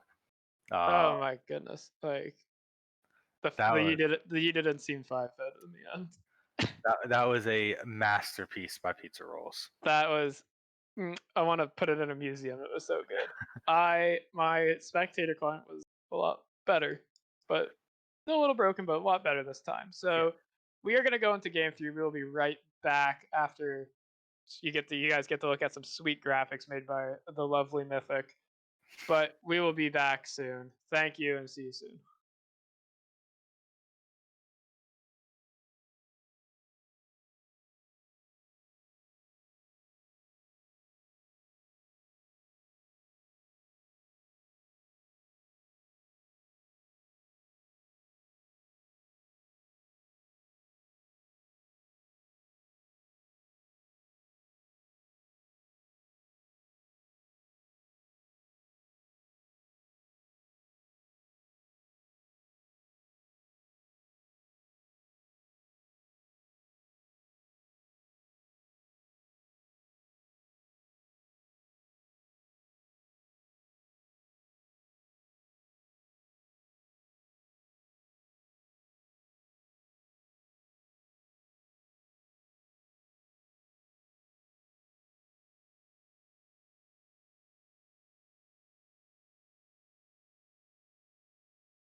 back to week 2 of the CEL games between the Silverbacks and UW Stout Team B. We are in a banger of a series. We have game number 3 on the way. Winner takes all on this one. I'm very excited. I pray to goodness here that we have an echo ban or something from UW Stout. How are you doing, Adagio? Welcome back to Game 3. How are you? I'm doing great. It's been a fun series so far, and honestly, I'm on the same wave as you are. Echo needs to be banned. Both teams played it to perfection, um, especially pizza rolls in this last game. Um, but we'll see what ends up happening here. So we got 4 of the same bans we've seen already: Nunu, Set, Lulu, and Fizz. And I guess that's just kind of standard for how the series is going. Like, are they gonna do it? Like, are they gonna do? They have they banned the Fizz. There it is. That's respect. That's like I feel like Pizza Rolls is just blushing over there on the side now. Like, All right, now he has to blind pick LeBlanc, and we're good to go. just absolutely flex on them. uh, man, But no, like we have an Ash. yeah. So just because we got a little bit of knowledge under our belt here, and we kind of know how both the teams play so far, I think definitely Silverbacks, just based off these 2 games, they definitely need to focus their draft around enabling some roams and some high pressure out of the mid lane, um, and letting Pizza Rolls just kind of do his thing, because he's been showing that he can do it even when he's behind. Um, and for the side of Stout, I like what they're doing here with the MF pick, because I was going to say they need to get that bot lane kind of ahead, because that's where they really thrived at that first game, is with the Ash and uh, Blam Blam popping off on the Ash. Wow, they left the Gnar one tricks Gnar open.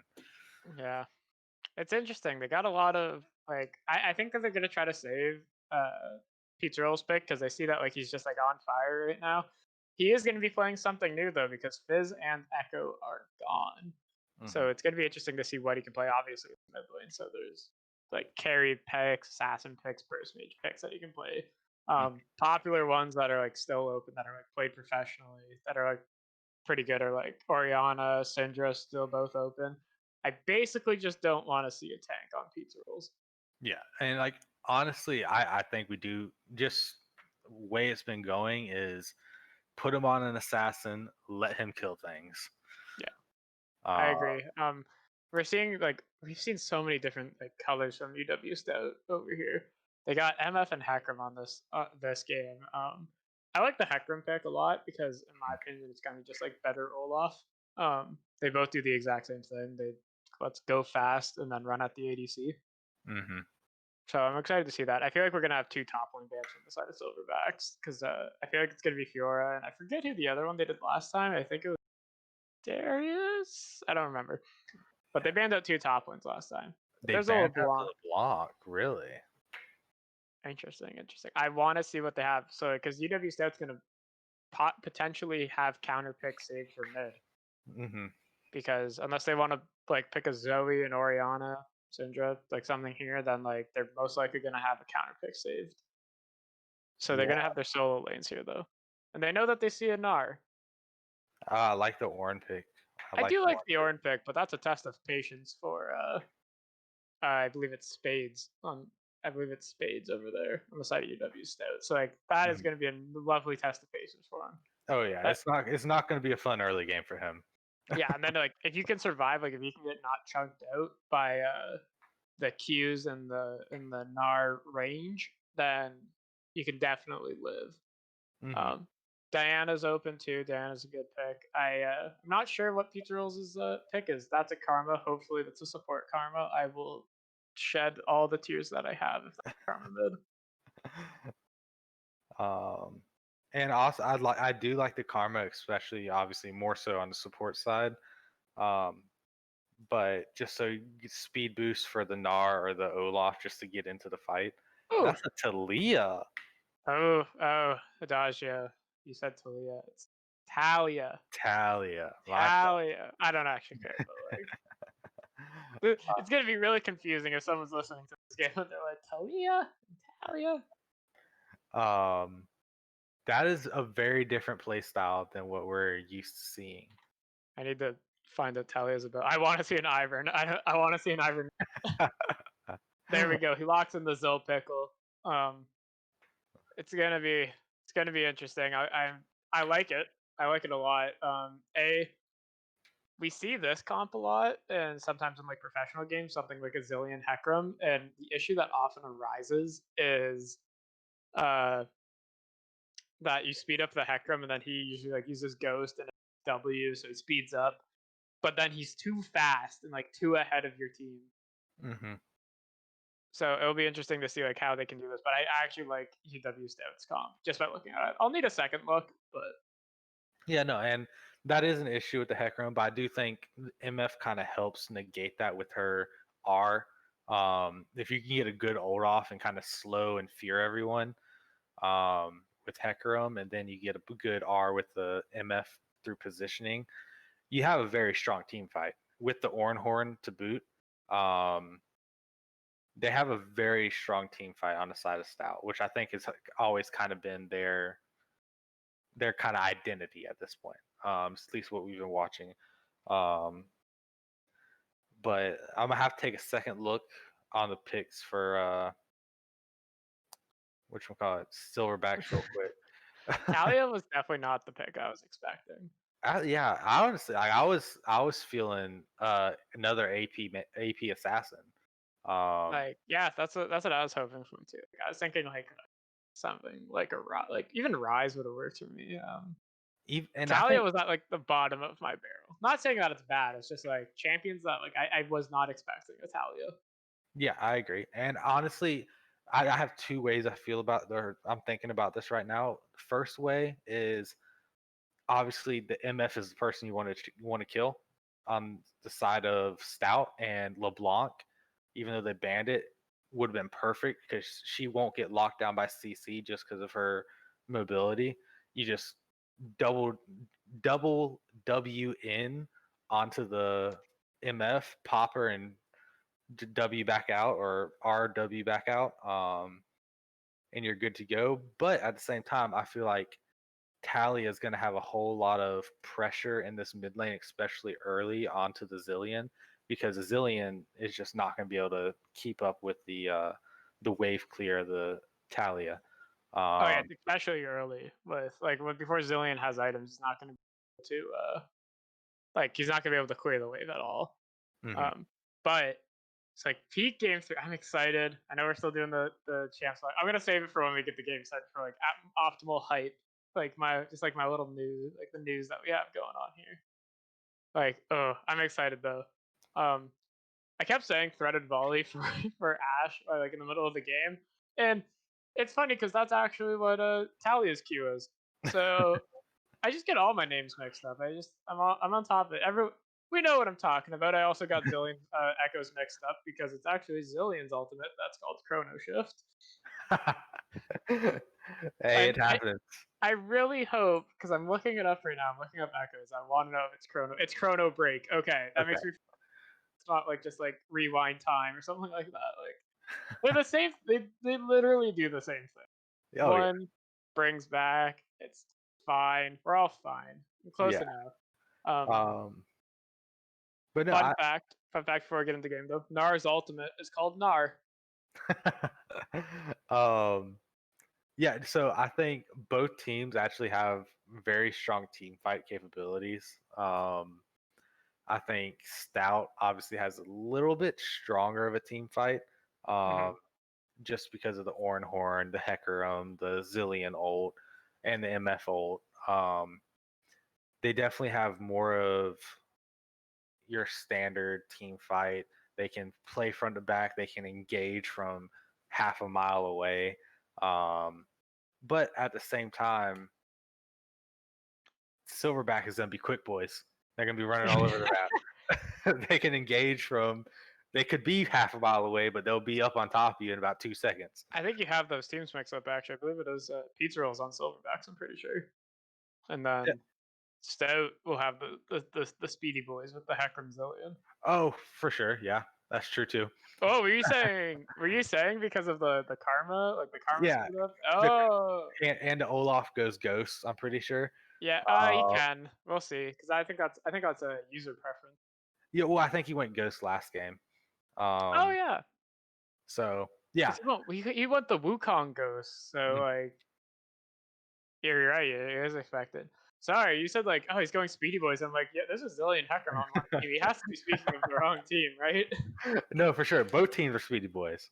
Yeah, Uh, everyone's just going fast. yeah. But yeah, no, I think both teams can team fight. I just looking at the teams right now. I think Stout just is it does Stout's team does what Silverback's team does, but better on all fronts. Yeah,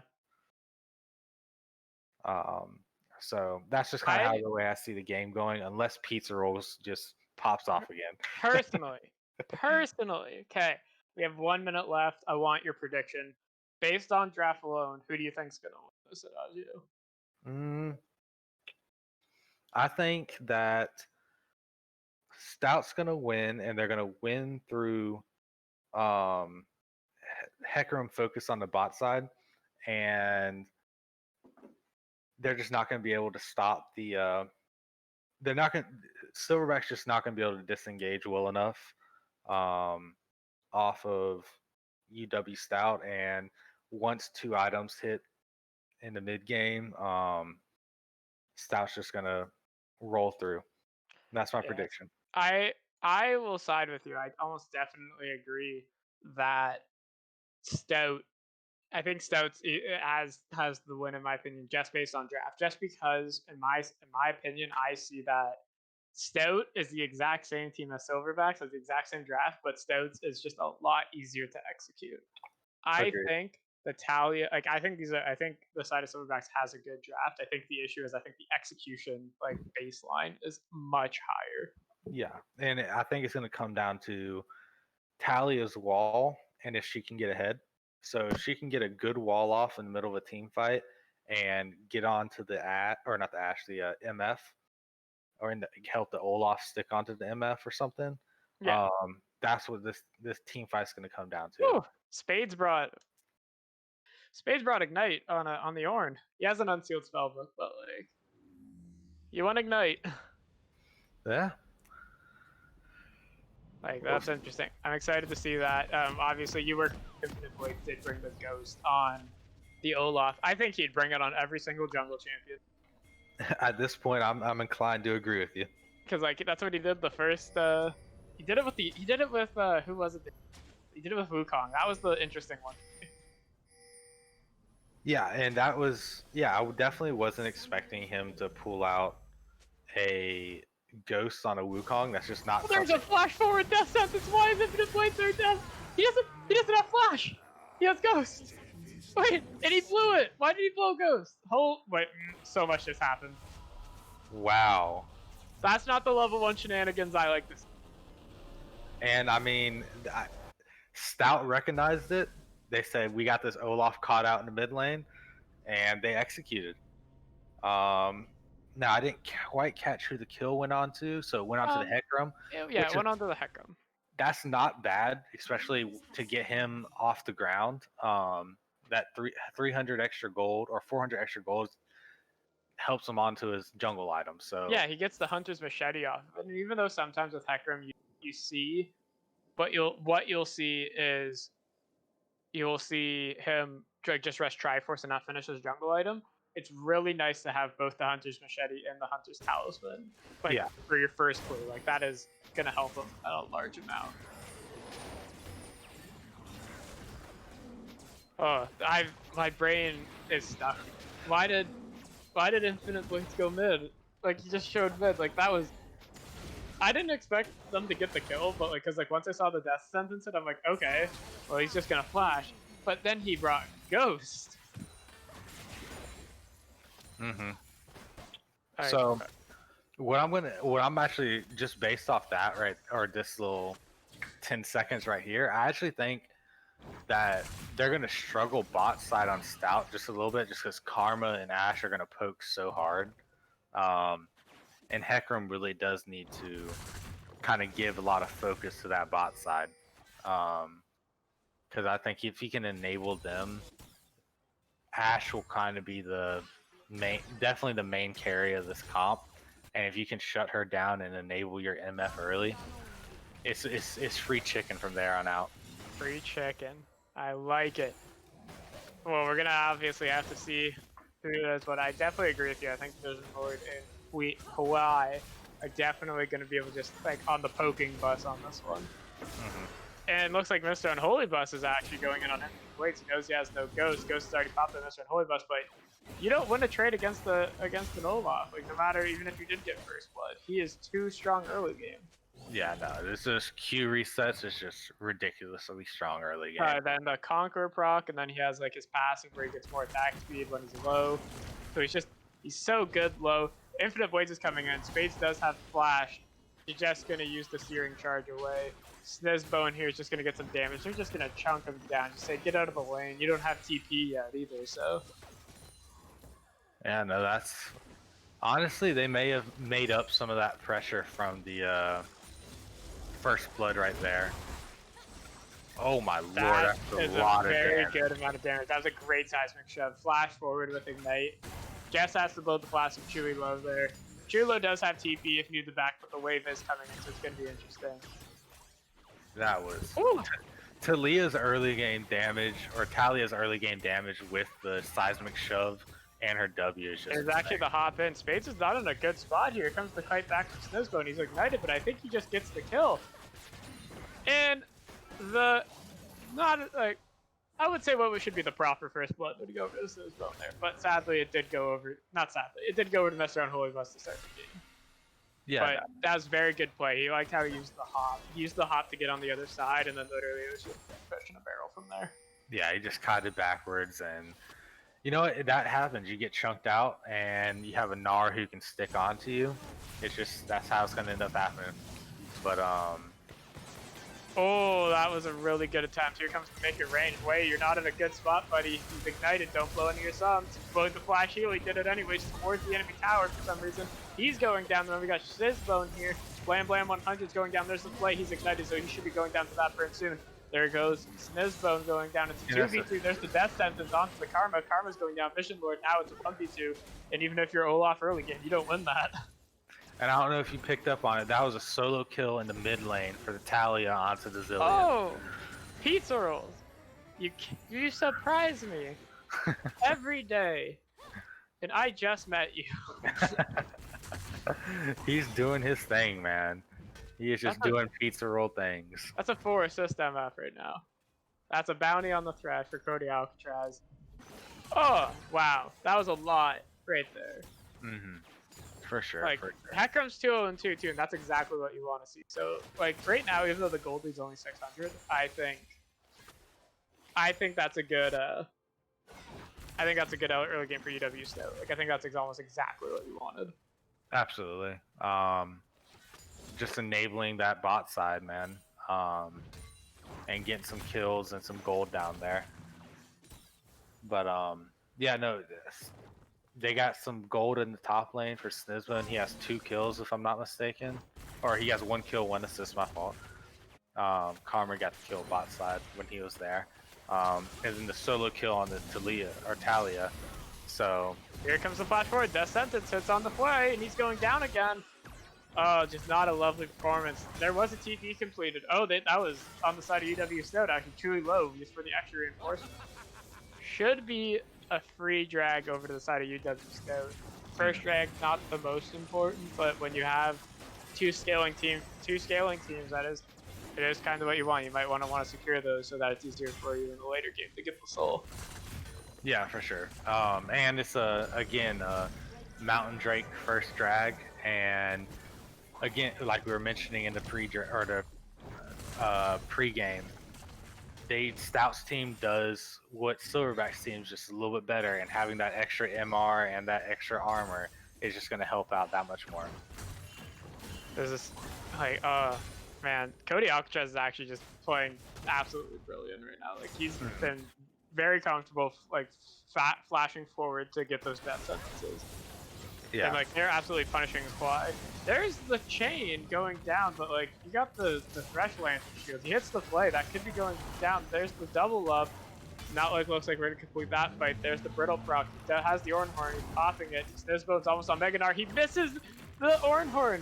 Spades. I don't think you can chase this. Like you have to, but like I think you might be going down. There's the axe connecting, and then like I think you just slowed. There's the Searing Charge trying to get away. Ragnarok Poppy still has flash. He's gonna go over the tower.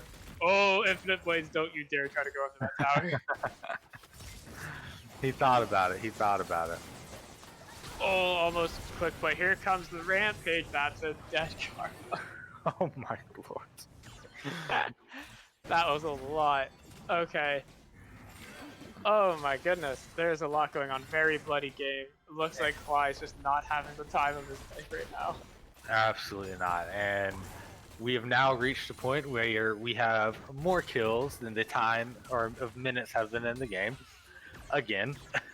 Very exciting. Like I don't expect it. Like I don't expect it to happen, because usually when you have like these competitive 5v5 games, Kawhi's only level 5. Like he doesn't have the enchanted crystal arrow yet to be able to like punish them for the aggression. There's the Searing Charge. He takes the tower shot though. Pizza rolls. Are you going down? There's the bullet time. Ignite takes out Pizza roll. So it's a 1-for-1 trade up there. Top lane, no fight actually runs down. So what keeps happening is down here. They're looking a little aggressive right now, but I think everybody's back to their homes and resets. And again, it was a 1-for-1, but it's a kill onto the Talia, and that's kind of who you want to be popping off right now, just because he's been on fire the last few games. I was gonna say, is that who they want, or is that just who we want to be on fire? We just want to see Pizza Rolls go 19-1 again. Look, he's on the hey. He got a solo kill last game, didn't die. He got the kill in a little mini T, or no, yeah, in a dive mid lane, gave up the kill. So he's on track right now. He's on track for the 19-1. This is how it happens. You're all right. He died. He's 2-1 right now. Like, he's still looking good. I think with Talia, the issue why it's more prevalent in team fight and like coordinated games over like solo queue is that you get to coordinate the wall. You get to coordinate like, hey, I'm pinching off bot lane now, so you need to go and you have the communication available too. Here comes Mr. Unholy Bus with the speed up. There's the Saturn shove. This is completely, so now he's in a 1-3 though. Can he survive? Enchanted Crystal actually connects to the hitbox. It's absolutely disgusting. And there's the resurrected Chrono Shift. He's coming back up, but now you have to run for the hills. So like a lot burned. A lot burned actually for the side of the Silverbacks for just one Chrono Shift. He's going in and he actually kills an Infinite Blaze, which is like, just gonna feed some threaded volleys to the face of Mr. Unholy Bus. Bomb's getting laid down here. Here comes the death sentence. Actually hits onto Fly. Looks like he's going down. Play into the horse, into the bullet time. He actually kills Vision Lord with the bullet time. They're looking for a tower dive here to get Hawaii. Death number 4, I believe, coming out for him. Nope, number 3, I lied. And Blam Blam actually goes down to Pizza Roll. Says, hello, this is my oven. You will not be in my pizza roll area. I just love the name so much. Oh, yeah. It's a quality name. Makes me happy when I say it. I just want to, like, takes me back to, like, grade 6 when it's, like, Tostitos Pizza Rolls or whatever they're called. He's so aggressive on this Talia, like. Hey, and it's working out for him right now. It is working out. 3-1, but oh man, that Hecarim's 4-0-3 is looking absolutely terrifying. Yeah, once he, let's see if he ends up going. It looks like he's probably ended up going to Triforce, maybe a Black Cleaver. Well, once he gets whatever phage item he's going to be a monster. That should be a Triforce. If he, Chewy almost has his Chrono Shift though, so if Talia wants to chase, should be fine. Looks, Ignite's going down. He has his ult now, so if he needs to pop it, he will pop it. He did pop it on himself, but it looks like Vision Lord might be down here. Mr. Holy Bus showing spite. Here comes the Weaver's Wall, but there's just fights going on anywhere. Nobody has time to breathe. Mr. Holy Bus, there's no Chrono Shifts. The Lantern comes in though and is very safe. Ragnarok top. and there's a drag up, and Silverbacks just blew a lot of subs. Mm-hmm.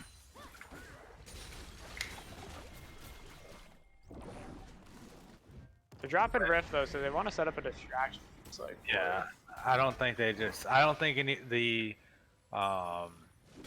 UW Stout has the ability to go for the drag right now. They have the pressure bot side, but they have, yeah. I was gonna say they definitely have the pressure bot side. It's gonna be. I don't think either team can do it personally right now. Snowsbone just getting off the damage. He's actually down in CS, which is a little interesting. So I was kind of hoping for a little bit more, but it looks like Cody Alcatraz going down. Bullet time into an absolute beautiful position. There's the charge forward. Mr. Unholybus going down. Rampage is in. Chrono Shift's not in. He's not in range. He can't do it. Petro shoots the thread volley in the opposite direction. Dodges the death sentences. And that looks like a 2 for 0 for the side of UW Stout. Absolutely not playing games this time around after that 19-1 performance by Pizza Rolls. Mr. Unholybus is scaring me with how low. that's what I was saying. If Talia just wanted to throw a threaded volley over the wall, he might have a chance at getting him. It looks like we're fine. So 2 drags to 0.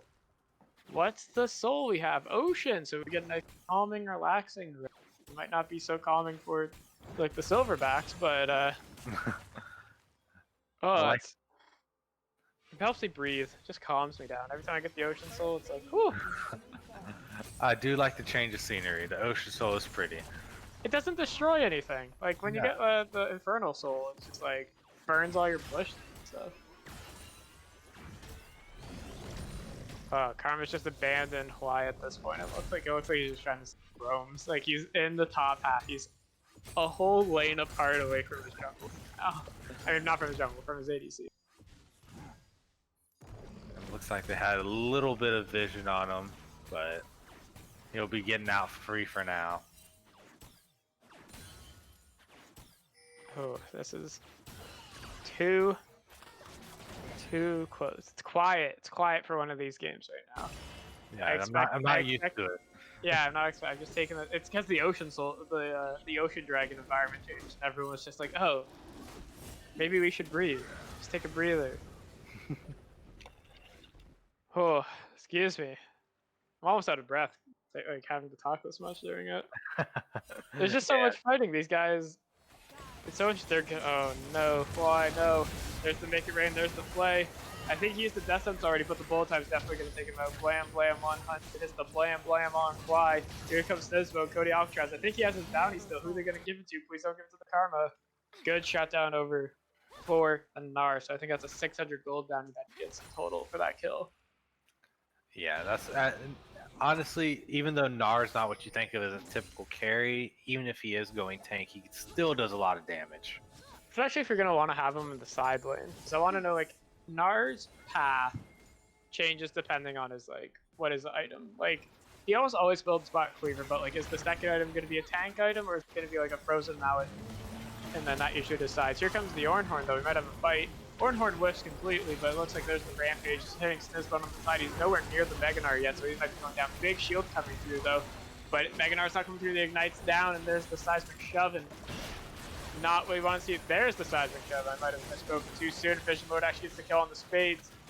Horsey running away right now, and flash blown by Vision Lord, and there's Fly stepping up, man. 0-4, you can't do this. The minion's gonna take him out, and yes they are. Blam blam 100 on a killing spree. Oh my goodness, that's a 6-0 hack run. They're all so strong, like. And this game is this. This hack room is scary, man. It's still winnable. It's still winnable. It's like it's not over yet for sure because Pizza Rolls is still doing very well. They still have the setup. I kind of confused on how close this game is. Pizza Rolls might be going down. Is there Forsaken Sun going down? No, he's not. He's too good. He's taking out the Ash, getting that big bounty onto him. Enchanted Arrow misses completely. Pizza Rolls, you can't die like this to the support, and Infinite Blade picks it up on Cody Alcatraz. Wow, that is like you're saying. This game is a lot closer than the kills may tell you. It's only 1,000 gold apart somehow. Like I don't know how it's 1,000 gold apart, but it's 1,000 gold apart. Yeah, it's the shutdown golds, man. Because you would think on average 300 gold a pop for a kill, 6 kills up. That's 1,800, almost 2,000 gold. But with the shutdowns, it's a lot closer game than it really indicates when you're looking at the scoreboard. Taking a look at the gold, it seems like a dual carry for each shot. I mean, I don't think dual Infinite Voids is in too much trouble there, but there's about 2,000 gold up on MF over Ashe and Hecarim over Olaf. But then on the other side for Silverbacks, it looks like a 700 gold lead for Gnar, and then about 2,000 gold lead for Talia. So that's where it is coming from. It looks like they're going to go on Snizbo here. Looks like the reinforcements are coming in, but Mr. Unholy is godlike and smites him down. Here comes the Axe Ornhorn coming in a crowded area. Mr. Unholy is going down. Can he heal enough? Just kidding. GLP takes out the Ashe. That was a beautiful bomb stun. Oh, and the orange damage. Absolutely disgusting. And that will separate your gold lead up to 2,500 just like that. They're going to make their way to the dragon. Yep. That'll do it to you. That will definitely do it to you. Yeah, Chewy Low coming in with that huge double bomb stun. That was beautiful. It was great. I'm not sure who got the bounty onto the Hecarim though, because that bounty did go over. So someone did get 1,000 gold there. It did go on to Talia. That's who it went on. Pizza rolls, they're giving you, everything you need, man. Yeah. They're giving you all the gold, but like sometimes like your teammates are also giving you the bad parts of it too, where the Hecarim's 7-1. For sure. But as we've seen it so far, she does ridiculous amounts of damage right now. Oh yeah, she can burst you up before Chewy Low can pop the Chrono Shift down. So, excuse me. Had a little bit of a hiccup there. I'm gonna go back right into this game. We're about 19 minutes in, so we're leaving laning phase now. Some people are have their items, 2-item power spike onto Talia, but a GLP completed for Chewy Low, so he will have the Glacial Augment slow coming in now.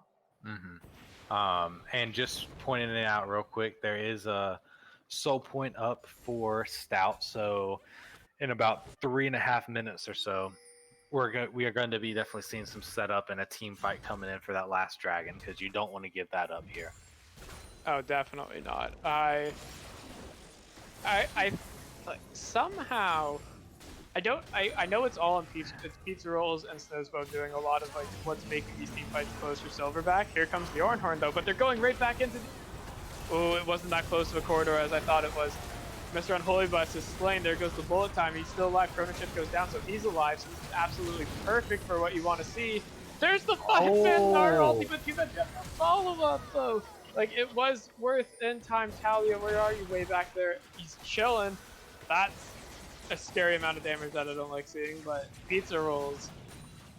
Oh, wow, that was actually a terrifying Gnar ulti, but looks like they're going right to Baron now. Wow, 20-minute Baron. Don't see those too often. Especially and they're gonna miss the ward. They missed the ward with that red trinket. They're all. This is really risky because 2 of them are really low. Actually, I know Hecarim, but everyone is back up on the side of the Silverback. So we're gonna see how this goes. Just getting like chunked out here. Is the Baron almost going down? Everyone's up. He's trying. You don't win that. The spades. Pizza rolls is too good. It's low. They should get the smite. Smite goes over, but do they want to take the fight? Here comes the Gnar using the hop to go in, but he doesn't have Mega, so I don't know. Not too sure why he did. He's really close to getting that extra health. Here comes the Tosh forward with the ball. He takes out the MF. Orange going down as well. Mr. Unholy Bus also on the plate. Who's up left? Oh, is that Cody Alcatraz going down? Are they going to get away from Baron at all? It looks like it's just a Zillion, but he's escaping slowly out the back. They're chasing him really hard. I don't think they're going to. Boulder Toss not going to connect, so he should get his Baron still. Snizbo not going on the suicide mission for that last Baron on Chewy Low, but still very good play out of the Silverbacks by getting 4 Barons off, like 4 of the Baron buffs off. Absolutely, and it looks like they're going to get this mid tower too. Still about a 4,000 gold lead, down to about a 3.6 or 7,000 gold lead now. The Titan Towers, Enchanted Crystal Era from Ash somehow actually. First time I've ever seen that in a game of League of Legends, but it was in the same lane as the person. I expected to hit. Here comes the Yeah. Ornhorn. Oh my goodness, he's just relentless on these Ornhorns. That's a great steering charge. Hits up Y. He's going down too. Now it looks like we got, who's that in the background there? That is a Slizzbone. Good Gnar ultimate. Tries to escape out the back, but I don't know if he's going to die. He's in a very cheeky location right now. He's looking for the back, and I think he's actually getting out of it, which is miraculous. Wow. Yeah, for sure. And just honestly, it just looks like this is not Hui's game right now. He is getting popped like a bubble every Oh time no, something it's not happens. pleasant. They first picked this Ashe, and I think it was just like, I don't know what they're gonna whip out that's gonna like punish my Ashe, but that sounded not good the second I said it. But what? Total, definitely not intentional, but like Ashe is definitely being punished here by Blam Blam 100 and the Mr. Unholy Bus is Hecarim right now. Yeah, Like, you don't have anything that can stop the yeah, engage or peel. there's no peel, yeah. Um, so it's bound to happen, but pizza rolls doing pizza rolls things right now, so they're still in this game. I hear LCS isn't doing too hot at Worlds, but look no further. We got your new prestige mid laner and Pizza Rolls coming. Enchanted Crystal Arrow. I don't know if you want to take this fight. Orange just back, so they might actually want to take this fight. It is a 4v4. Drags up in 6 seconds. Orange's gonna make it down in time. And there's no Ashe ulti anymore, so all your forms of engage are gone. They're gonna poke them out, but it's gonna be really tough to do actually. And that's the Olaf ult. That's blown. I like that wall. There's the Ornhall. That's a great wall. Weaver's wall. Here goes Holy Bus says, I don't care about your wall, and he's going in for the smite. He definitely wins the battle. Olaf still gets it though, so there's no soul going over. No Baron up after the 2 bolt downs going down. Is this going to be a clean ace? He's going to get out of it. There's the bomb exploding. It looks like it's just Y left, and he's known for dying right now in this game. Is he going to get caught up too? There's the speed up. There's the Q. There's another one. That's a clean ace for the side of UW Stout. I just want to point out and take a second to notice there are 10 more kills than there are minutes in this game right now. It's bloody. It's a bloody game. It's definitely happening. Credit where credit is due. If Infinite Blades did get the smite down on the dragon, so very good play. For sure. It was, but like they're gonna get an unhit. I think they definitely get an unhit off this. Maybe not. No, they won't. They won't. So like, not the end of the world yet for the Silverbacks.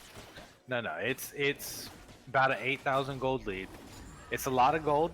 It is a lot of gold, but there is still, just because it's pretty much the same team versus the same team, except one's just a little bit better as far as like team Crystal Arrow coming in, just tickles on. There is some potential here for this game on the side of Silverbacks still. They have the ability to come back into this one. Soul won't be back up again for another 3 or 4 minutes, so they still got a chance. Like this, it's going good. Rabadon's almost complete for pizza rolls, and then he can actually output a lot more damage than he currently is. He is the one they needed right now. Yeah. It came out of nowhere. UW Stout attacked, and then when the world needed him most, pizza.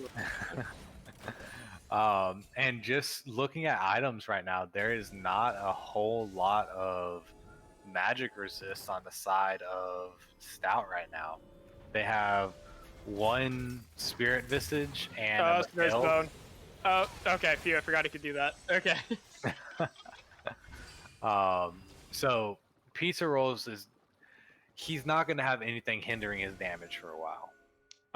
Also speaking of looking at the items, I noticed that Spades is at level 14, so we got the ornaments coming in right now, and the first one he did upgrade was the Triforce for Mr. Unholy Bus, and it goes up to a Trifusion, I believe, so just a little bit more damage coming up for the Hecarim now. Yeah, absolutely. And that's also going to be gold that's not represented in the gold values at the top of the screen, so you're looking at an extra like 1,000 gold or so worth of stats on top of UW Stout right now, just with the extra ornament. Baron's up in 1 second now, so we're gonna see Snowsbone has TP and bot lane, but Yeah. they're just clearing all the vision. It's gonna be really interesting. And they're engaging right on top of it. Yep. Yep, and there comes the Ornhorn. There's the Rampage, and that goes down. There he goes. TP brought in by Snowsbone, but what's he gonna do? There's the Enchanted Crystal Arrow. Absolutely misses 3 for 0 so far. They're gonna get this tower, it looks like. Maybe 4. There's the Death Sentence. Meganar is gonna come in, so it doesn't matter because he's gonna pop. But here comes Mr. Unholy Bus. Very angry horse, very fast horse. Are they gonna siege mid, or are they gonna fall back to Baron? I think they just take the advantage you got right now. You can. Ooh. They might be going for it, because that's an ace. That might be. They got 7 seconds on the Talia. I think they get double on him. Yeah, I think they double inhib and Baron here. Or at least at a minimum reset, push waves, get soul. Yep. Yeah, they got their waves pushing, and I think you're absolutely right, Dashi. I think they're gonna push this wave in quickly, very fast horse, and then they're looking to yeah, go for that soul point. Not soul point, actual soul, not even soul point. Yeah, they're just gonna reset here and come back and snag that real quick, and maybe force a fight at the soul, or just push them off, poke them out, and go take Baron and end. It's gonna be interesting. Like, arguably they have to take the fight, but it's like you can't take the fight. Like they're stuck between a rock and a hard place. 11k gold lead. Oh, it's interesting. They have the vision too. Like they actually, really. no, it looks like Silverback actually has. They really need to get like 1 or 2 picks here before they even have a chance at taking this fight. They're chunking them out a little bit. They're not chunking out the right people. They're not chunking out Mr. Unholy Bus's Heckram. A little grosser. Chasing the Ornhorn's popped here though. Here it goes, hits onto like 3 people. They're gonna keep chasing. Here comes Heckram, rampages in, and looks like that's one down from the side of the Silverback. Bullet time absolutely destroys the Karma. Mr. Unholy Bus is absolutely ginormous. Give him the speed up, Heckram. Here he goes at number 2, taking out Infinite Blades.